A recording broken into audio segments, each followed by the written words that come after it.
കുറിച്ചുള്ള ആശങ്കകൾ, ഇതല്ലാതെ വേറെ എന്തെങ്കിലും ഓപ്ഷനുകളൊക്കെ ആണ് നമ്മളെ കുട്ടികൾക്ക് പഠിക്കാനുള്ളതിനെ കുറിച്ചുള്ള അറിവില്ലായ്മ. അതുപോലെ ഇനി അതല്ല എന്റെ കുട്ടിക്ക് അത്ര തന്നെ പഠിക്കാൻ കഴിയില്ലെങ്കിൽ വേറെ എന്തെങ്കിലും ഓപ്ഷനുകളിലേക്ക് പോകണോ, അല്ലെങ്കിൽ ടെക്നിക്കലായിട്ട് പെട്ടെന്ന് ജോലി കിട്ടുന്ന കോഴ്സുകളുണ്ടോ, മാർക്ക് കുറഞ്ഞ കുട്ടികൾ നമ്മൾ എന്താണ് ചെയ്യേണ്ടത്, ഇങ്ങനെയുള്ള ഒത്തിരി സംശയങ്ങളാണ് നമ്മുടെ മുന്നിലേക്ക് കരിയർ കോച്ച് എന്ന നിലയ്ക്ക്, കരിയർ ഗൈഡ് എന്ന നിലയ്ക്ക് നമ്മുടെ മുന്നിലേക്ക് ആളുകൾ ചോദിച്ചു വരാൻ പോകുന്നത്.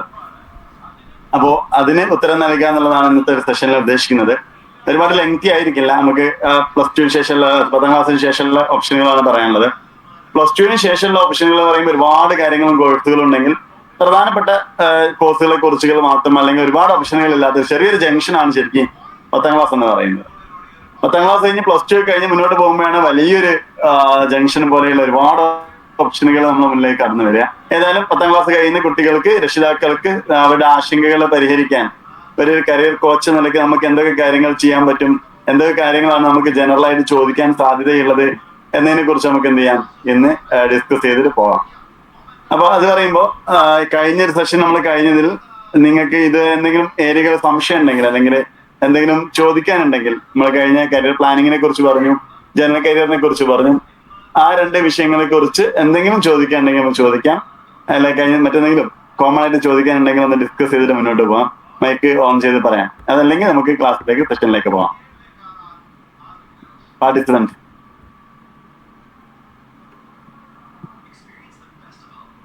ഓക്കെ. അപ്പൊ കഴിഞ്ഞ ക്ലാസ് ഏരിയകളൊക്കെ ഓക്കെയാണ്, ക്ലിയർ ആണെന്ന് വിചാരിക്കുന്നത്. നമുക്ക് എന്ത് ചെയ്യാം, സെഷനിലേക്ക് പോകാൻ തോന്നുന്നുണ്ട്. നിങ്ങളുടെ ഡൗട്ട്സ് കാര്യങ്ങൾ ഉണ്ടെങ്കിൽ ഈ സെഷനിൽ തന്നെ ചോദിച്ചു പോകാം. കാരണം നമുക്ക് ഈ പല കാര്യങ്ങളെ കുറിച്ചും ഇൻവോൾവ് ചെയ്ത് തുടങ്ങുമ്പോഴാണ് അതെന്തായിരുന്നു അതിനെ കുറിച്ചൊക്കെ നമുക്ക് കൂടുതലായിട്ട് മനസ്സിലാക്കാൻ, അല്ലെങ്കിൽ സംശയങ്ങൾ വരാനൊക്കെ സാധ്യതയുണ്ടാവും. നിങ്ങളുടെ പാർട്ടിസിപ്പേഷൻ തീർച്ചയായും എന്ത് ചെയ്യാം, സെഷനുകൾക്കിടയിൽ തന്നെ ചോദിച്ചിട്ട് നിങ്ങളുടെ സംശയങ്ങൾ ക്ലിയർ ചെയ്തിട്ട് മുന്നോട്ട് പോകാൻ വേണ്ടി ശ്രദ്ധിക്കാം. നമുക്ക് പ്രസന്റേഷനിലേക്ക് വരാം. സോ ആഫ്റ്റർ +2 എന്ന് പറയുന്ന ആഫ്റ്റർ 10ാം ക്ലാസ്സിന് ശേഷം എന്ത് എന്നൊരു വലിയൊരു ചോദ്യമാണ് നമ്മൾ ഈ കഴിഞ്ഞ തൊട്ടടുത്ത് വരാൻ പോകുന്ന ദിവസങ്ങൾ നമ്മൾ ഫേസ് ചെയ്യാൻ പോകുന്നതിനെ കുറിച്ച് പറഞ്ഞു. ആഫ്റ്റർ +2 ഡിസ്കസ് ചെയ്യുമ്പോൾ നമ്മൾക്ക് ഇതേപോലെ പ്രധാനമായിട്ട് വ്യത്യസ്തമായ ഓപ്ഷനുകൾ നമ്മളെ മുന്നിലുണ്ട്. നമ്മളെപ്പോഴും പറയാറുള്ളത് +10ാം ക്ലാസ് കഴിഞ്ഞാൽ +2 എന്നുള്ളതാണ് കേൾക്കാറുള്ളത്. അതല്ലാതെ എന്തൊക്കെ ഓൾട്ടർനേറ്റീവ് ആയിട്ട് വഴികളുണ്ട് എന്നുള്ളതിനെ കുറിച്ച് നമുക്ക് ഇന്ന് ഡിസ്കസ് ചെയ്യാം. അതേപോലെ നിങ്ങളുടെ സംശയങ്ങളൊക്കെ ഉണ്ടെങ്കിൽ ലാസ്റ്റ് ഡിസ്കസ് ചെയ്യാം. അതിനുശേഷം മറ്റൊരു സെഷൻ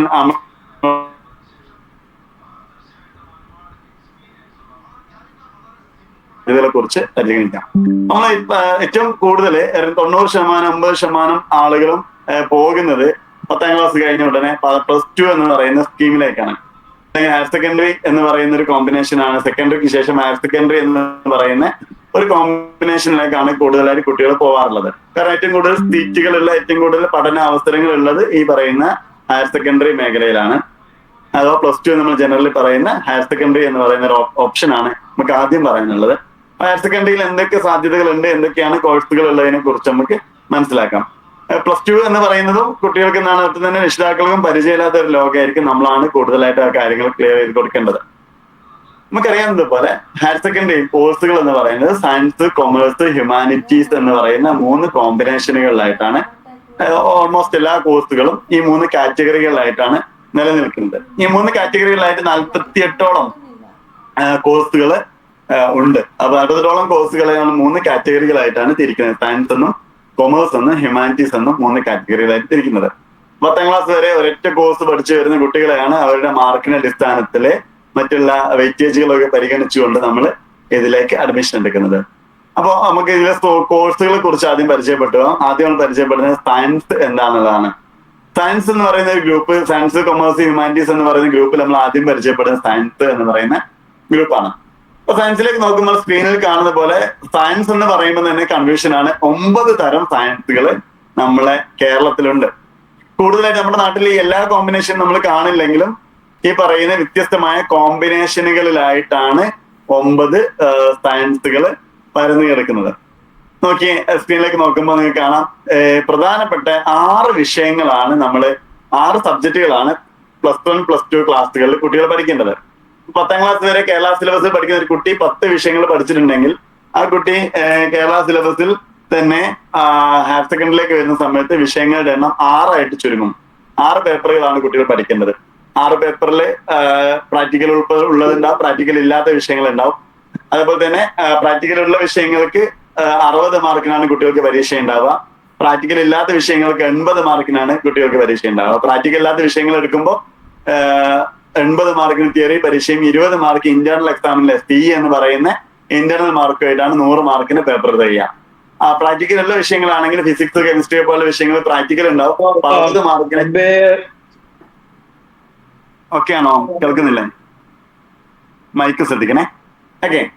പ്രാക്ടിക്കലുള്ള വിഷയങ്ങൾക്ക്, ഫിസിക്സ് പോലുള്ള വിഷയങ്ങൾക്ക് 60 മാർക്കിനാണ് പരീക്ഷ ഉണ്ടാവുക. 20 മാർക്ക് പ്രാക്ടിക്കല്, 20 മാർക്ക് ആയിട്ട് 100 മാർക്കിന്റെ പേപ്പറാണ് ഒരു വർഷം കുട്ടികൾ പഠിക്കുന്നത്.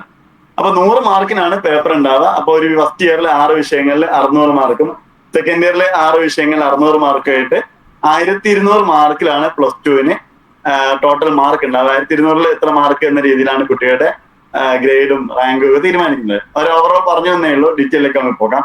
അപ്പൊ ഈ പറയുന്ന കോമ്പിനേഷനുകൾ പറഞ്ഞു വന്ന സമയത്താണ് പറയുന്നത് 4 പ്രധാന വിഷയങ്ങളും സെക്കൻഡ് ലാംഗ്വേജും ഇംഗ്ലീഷും, ഇങ്ങനെയാണ് 6 വിഷയങ്ങൾ ഉണ്ടാകുന്നത്. അപ്പൊ നോക്കൂ, ഫിസിക്സ്, സയൻസ് വിഷയത്തിൽ നോക്കുകയാണെങ്കിൽ ഫിസിക്സ്, കെമിസ്ട്രി, മാത്സ്, ബയോളജി, ശേഷം ഇംഗ്ലീഷ്, സെക്കൻഡ് ലാംഗ്വേജ് മലയാളം, അറബി, ഉറുദു എന്ന് പറയുന്ന ഏതെങ്കിലും ഒരു വിഷയം, ഹിന്ദി പോലുള്ള ഏതെങ്കിലും ഒരു സെക്കൻഡ് ലാംഗ്വേജ് ആയിട്ട് 6 വിഷയങ്ങളാണ് ഒരു കുട്ടി ക്ലാസ്സിൽ പഠിക്കേണ്ടതാണ്. അപ്പൊ ഇങ്ങനെ പഠിക്കുന്ന സമയത്ത് തന്നെ ഈ കോർ വിഷയങ്ങള് അവിടെയാണ് മാറ്റം ഉണ്ടാവുക. സെക്കൻഡ് ഇംഗ്ലീഷ് എല്ലാവർക്കും കോമൺ ആയിട്ടുണ്ടായിരിക്കും. സെക്കൻഡ് ലാംഗ്വേജ് ഏതെങ്കിലും ഒന്ന് കുട്ടികൾക്ക് ഓപ്റ്റ് ചെയ്യാം.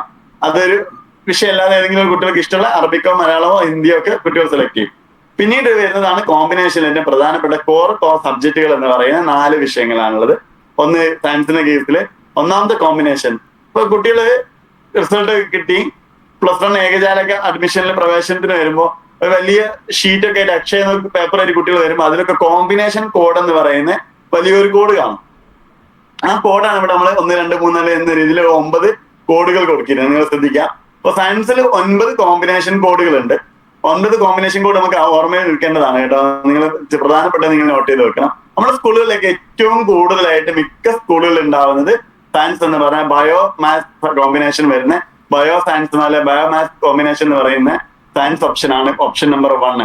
കേരളത്തിലെ 48, 46 കോഴ്സുകൾ ഞാൻ ലിസ്റ്റ് ചെയ്യുന്നതിൽ ഒന്നാമത്തെ കോമ്പിനേഷൻ കോഡ് എന്ന് പറയുന്നതാണ് ആദ്യത്തെ കോഴ്സ് ആയിട്ടുള്ള സയൻസ് വിഷയത്തിലെ physics, chemistry, maths, biology combination എന്ന് പറയുന്നത്.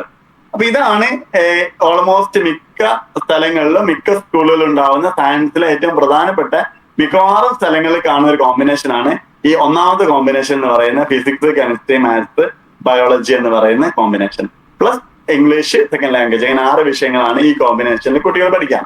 അപ്പൊ ഇതിന്റെ പ്രത്യേകത എന്താണെന്ന് വെച്ചാൽ ഈ വിഷയത്തിൽ ഈ കോമ്പിനേഷനിൽ ഒന്നാമത്തെ കോമ്പിനേഷൻ കൊടുക്കുമ്പോൾ കുട്ടികൾക്ക് ഫിസിക്സ് പഠിക്കാൻ പറ്റും, കെമിസ്ട്രി പഠിക്കാൻ പറ്റും, മാത്സും ബയോളജി കുട്ടികൾ പഠിക്കും.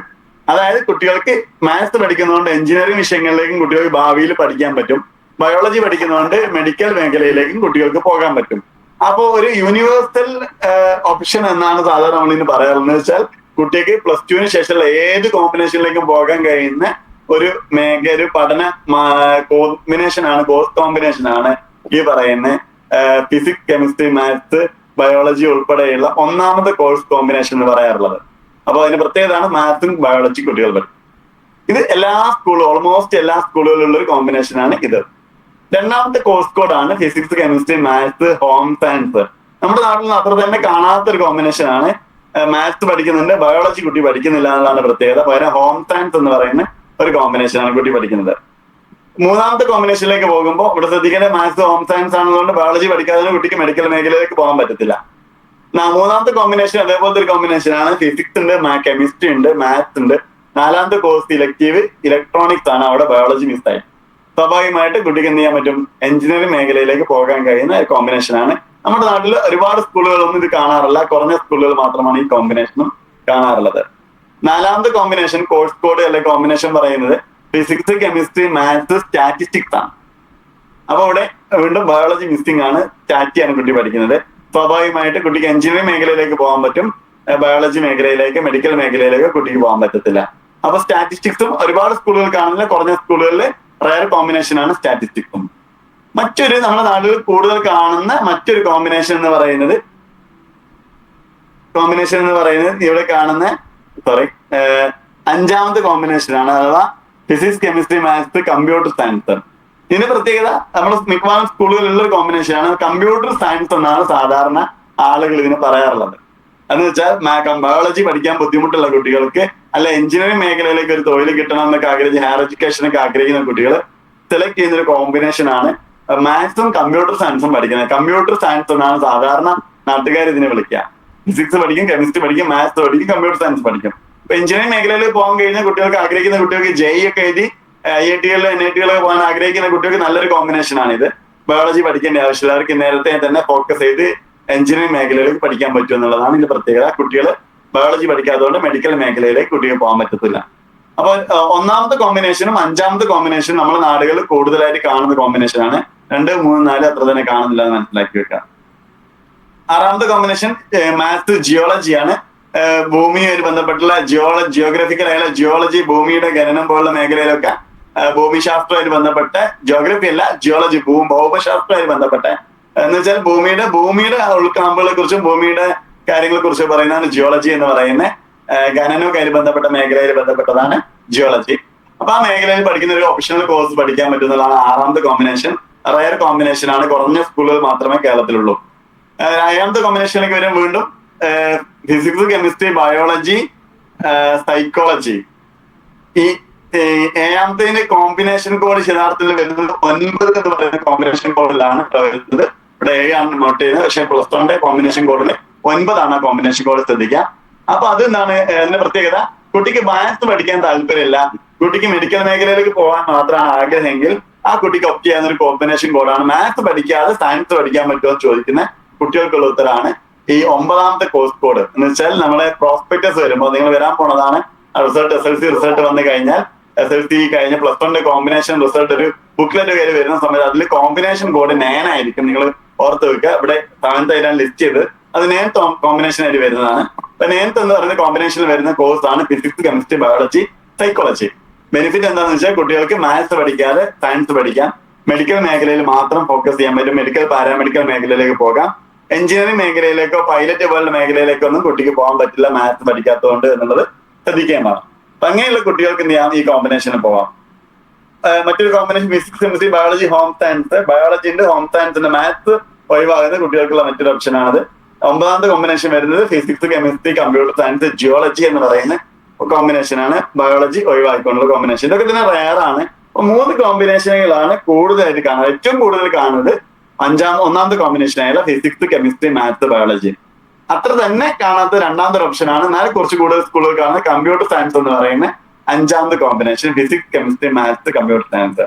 പിന്നീട് അധികം കാണാറുള്ളത് ബയോളജി കോമ്പിനേഷൻ വരുന്നത് നമ്മൾ സ്ക്രീനിൽ 7ാമത്തെ ഓപ്ഷനായിട്ട് കാണുന്ന ഹയർ സെക്കൻഡറി ബുക്ക്ലെറ്റുകളിലൊക്കെ 9ാമത്തെ ഓപ്ഷനായിട്ട് ലിസ്റ്റ് ചെയ്യുന്ന ഒരു കോഴ്സാണ് ഫിസിക്സ്, കെമിസ്ട്രി, ബയോളജി, സൈക്കോളജി. സൈക്കോളജിയും ബയോളജിയും പഠിച്ച് മെഡിക്കൽ മേഖലയിലേക്ക് സയൻസിന് പോകാൻ കഴിയുന്ന ഒരു ഉപരിപഠനത്തിൽ പോകാൻ കഴിയുന്ന സാധ്യതയാണുള്ളത്.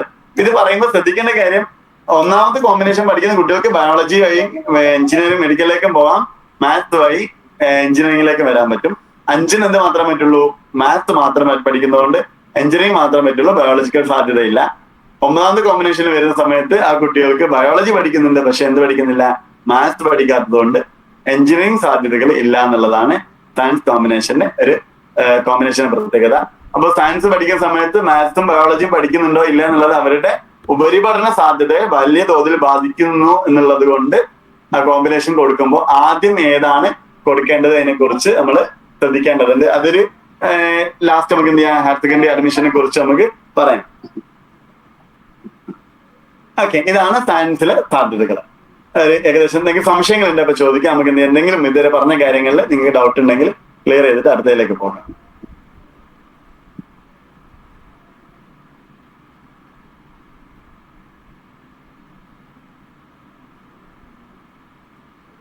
ഓക്കെ, അങ്ങനെയാണ് നമുക്ക് എന്ത് ചെയ്യാം, നെക്സ്റ്റ് കോമ്പിനേഷൻ ആയിട്ടുള്ള കൊമേഴ്സിലേക്ക് വരാം. കൊമേഴ്സിലേക്ക് വരുന്ന സമയത്ത് നമ്മൾക്ക് ഇതേപോലെ തന്നെ 4 കോർ വിഷയങ്ങളുണ്ട്. അതിൽ അവസാനത്തെ ഓപ്ഷനിലായിരിക്കും ഓരോ സ്കൂളുകളിലും ഓരോ കോമ്പിനേഷൻ ആയിരിക്കും ഉണ്ടാവുക. 1, 2 വിഷയങ്ങൾ എല്ലാ സ്കൂളുകളിലും എല്ലാ കുട്ടികളും പഠിക്കുന്നതാണ്. 3, 4 വിഷയങ്ങളിൽ 3 വിഷയങ്ങളും എല്ലാവരും പഠിക്കും. 4ാമത്തെ വിഷയങ്ങളാണ് ഓപ്ഷനിലായിട്ട് വരുന്നത്. നമ്മൾ ബയോളജി, മാത്സ് കണ്ടതുപോലെ ഇതിലെന്താണ് 4ാമത്തെ ഒരു കോമ്പിനേഷൻ ഡിഫറെന്റ് ആയിരിക്കും. സ്കൂൾ കോഡില് 36 എന്ന് പറയുന്ന ഒരു കോമ്പിനേഷൻ ആണ് ഇവിടെ 1ാമതായി ലിസ്റ്റ് ചെയ്തിരിക്കുന്നത്. Accountancy, business studies. ഇക്കണോമിക്സ് എല്ലാവരും പഠിക്കുന്നുണ്ട്. നാലാമത്തത് മാത്തമാറ്റിക്സ് ആണ്. ഹയർ സെക്കൻഡറി കോഴ്സ് കോഡിൽ അത് 36ാമത്തെ കോമ്പിനേഷൻ കോഡ് എന്നാണ് അറിയപ്പെടാറുള്ളത്.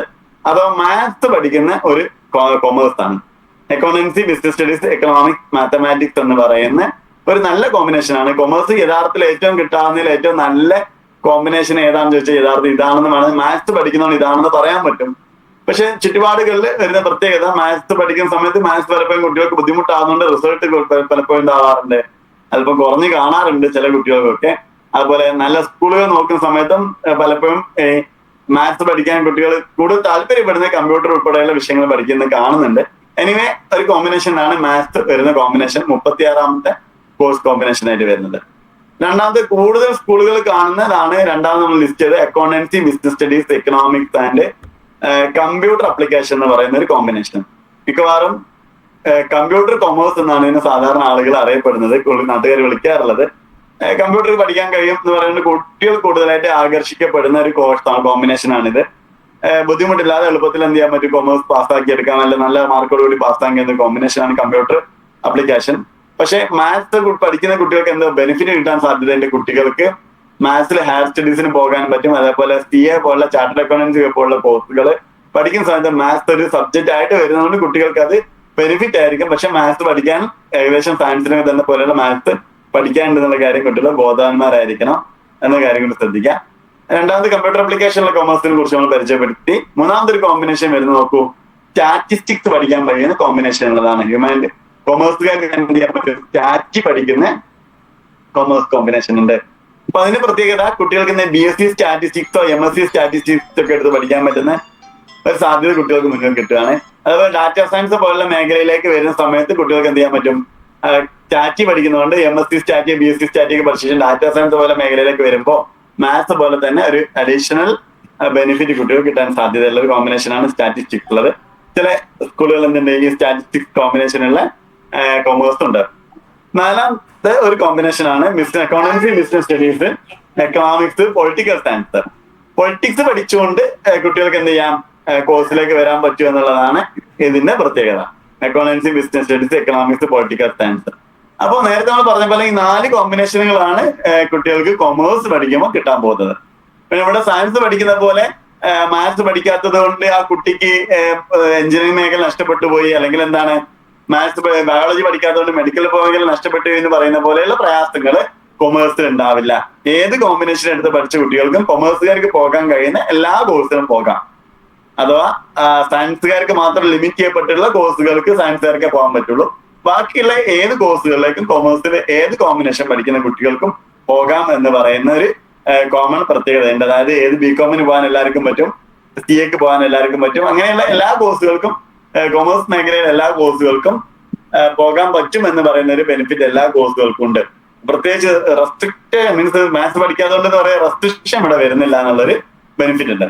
പക്ഷെ ഒരു ആഡ് ഓൺ ഉള്ള പ്രത്യേകത പറയുന്നത്, മാത്സ് പഠിക്കുന്നതുകൊണ്ട് കുട്ടിക്ക് BSc മാത്സിന് വേണമെങ്കിൽ പോകാം ചിലപ്പം, അത് ചില സ്ഥലങ്ങളിലൊക്കെ. അതേപോലെ തന്നെ ഡൽഹി യൂണിവേഴ്സിറ്റിയിലൊക്കെ പോകുന്ന സമയത്ത് അവിടെ BComന് ജോയിൻ ചെയ്യണമെങ്കിൽ കുട്ടികൾക്ക് മാത്സോ സ്റ്റാറ്റിയോ പഠിക്കണം എന്ന് പറയുന്ന, മാത്സോ ഒക്കെ പഠിക്കണം എന്ന് പറയുന്ന സമയങ്ങളിൽ, മാത്സ് നിർബന്ധമായി പഠിക്കണം എന്ന് പറയുന്ന സമയങ്ങളിൽ എന്ത് ചെയ്യാം, അവർക്ക് ആ യൂണിവേഴ്സിറ്റിയിൽ അഡ്മിഷൻ കിട്ടാൻ വേണ്ടി സഹായിക്കും. അതേപോലെ തന്നെ ചാർട്ടേഡ് അക്കൗണ്ടൻസി പോലുള്ള കോഴ്സുകൾ പഠിക്കുമ്പോൾ കുട്ടികൾക്ക് മാത്സ് പഠിക്കുന്നത് ഒരു ബെനിഫിറ്റ് ആയിട്ട് വരും എന്ന് പറയുന്നതാണ് മാത്സിന്റെ ഒരു പ്രത്യേകതയുള്ളത്. അതേപോലെ സ്റ്റാറ്റി പഠിക്കുന്നതിനെ കുറിച്ച് നമ്മൾ പറഞ്ഞു, BSc സ്റ്റാറ്റിസ്റ്റിക്സ് പോലുള്ള കോഴ്സുകളിലേക്ക് കുട്ടികൾ പോകണമെങ്കിൽ കുട്ടികൾ സ്റ്റാറ്റിസ്റ്റിക്സ് +2 പഠിച്ച കുട്ടികൾക്ക് എന്ത് ചെയ്യാൻ പറ്റും, പോകാൻ പറ്റും എന്ന ഒരു ബെനിഫിറ്റ് ഉണ്ട്. അപ്പൊ ഇതാണ് കൊമേഴ്സിന്റെ സാധ്യതകൾ. 4 കോഴ്സുകളിലായിട്ടാണ് നമ്മൾ കോമ്പിനേഷൻ ഡിസ്കസ് ചെയ്തത്. എന്തെങ്കിലും ഡൗട്ടുകൾ കൊമേഴ്സ് ഗ്രൂപ്പുമായി ബന്ധപ്പെട്ട് ജനറലി ഉണ്ടെങ്കിൽ ഇപ്പൊ ചോദിക്കാം കേട്ടോ. ഓക്കെ, ഇങ്ങനെയാണെങ്കിൽ നമുക്ക് എന്ത് ചെയ്യാം, മൂന്നാമത്തെ കോമ്പിനേഷനിലേക്ക് പോകാം. മൂന്നാമത്തെ കോമ്പിനേഷൻ പരിചയപ്പെടുന്നത് ഹ്യൂമാനിറ്റീസ് കോമ്പിനേഷൻ ആണ്. ഹ്യൂമാനിറ്റീസ് കോമ്പിനേഷനിലേക്ക് വരുമ്പോൾ നമ്മൾ നേരത്തെ സയൻസിൽ 9 കോമ്പിനേഷൻ കണ്ടു, കൊമേഴ്സിൽ 4 കോമ്പിനേഷൻ കണ്ടു. പക്ഷെ ഹ്യൂമാനിറ്റീസിലേക്ക് വരുമ്പോൾ ഒരു സ്കൂളിലെ കോമ്പിനേഷനേ ആയിരിക്കില്ല മറ്റൊരു സ്കൂൾ, തൊട്ടടുത്ത സ്കൂളുകൾ തമ്മിൽ കോമ്പിനേഷൻ തമ്മിൽ ഭയങ്കരമായിട്ട് വ്യത്യാസം വരും. കാരണം നോക്കൂ, 32 കോമ്പിനേഷനുകൾ എവിടെയുണ്ട്, ഈ പറയുന്ന ഹ്യൂമാനിറ്റീസ് മേഖലയിലുണ്ട്. 32 കോമ്പിനേഷനുകളായിരിക്കും പരന്ന് കിടക്കാണ് ഹ്യൂമാനിറ്റീസിന്റെ പഠന സാധ്യതകൾ. അതുകൊണ്ട് തന്നെ നമ്മൾ നോക്കുന്ന സ്കൂളുകളിലൊക്കെ, തൊട്ടടുത്ത സ്കൂളുകളിലൊക്കെ എന്തായിരിക്കും, വ്യത്യസ്തമായിട്ടുള്ള കോമ്പിനേഷനുകളായിരിക്കും ഉണ്ടാവുക. ഹ്യൂമാനിറ്റീസ് പഠിക്കുമ്പോൾ പ്രത്യേകത, നമുക്ക് ഏത് കോഴ്സ് പഠിച്ചാലും ഹ്യൂമാനിറ്റീസിനും കൊമേഴ്സുകാർക്കും പോകാൻ കഴിയുന്ന എല്ലാ കോഴ്സുകളിലേക്കും നിങ്ങൾ എലിജിബിൾ ആയിരിക്കും. അതായത് ഹ്യൂമാനിറ്റീസിൽ സൈക്കോളജി പഠിച്ചതുകൊണ്ട് മാത്രമേ കുട്ടിക്ക് പിന്നെ BSc സൈക്കോളജി, BA സൈക്കോളജി പോകാൻ പറ്റുന്ന എവിടെയില്ല. ഹ്യൂമാനിറ്റീസിന് ഹിസ്റ്ററി പഠിക്കാത്തൊരു കുട്ടിക്ക് BA ഹിസ്റ്ററി എടുക്കാൻ പറ്റില്ല എന്നുള്ള പ്രയാസമല്ല. കുട്ടികൾക്ക് ഏത് കോഴ്സിനും ക്രോസ് ആയിട്ട് പോകാൻ പറ്റൂ എന്ന് പറയുന്ന ഒരു ഓപ്ഷനാണ് ഉള്ളത്. അതുകൊണ്ട് തന്നെ നമ്മള് ഏതൊക്കെ കോഴ്സാണ് ഏതൊക്കെ ഉള്ളതിനെ കുറിച്ച് നമ്മൾ എന്ത് ചെയ്യണമെന്നില്ല, ആശങ്കപ്പെടേണ്ടതില്ല. നിങ്ങൾക്ക് ഏത് കോഴ്സിലേക്ക് ഏറെ എന്ത് ചെയ്യാൻ പറ്റും, കുട്ടികൾക്ക് ജോയിൻ ചെയ്യാൻ പറ്റും.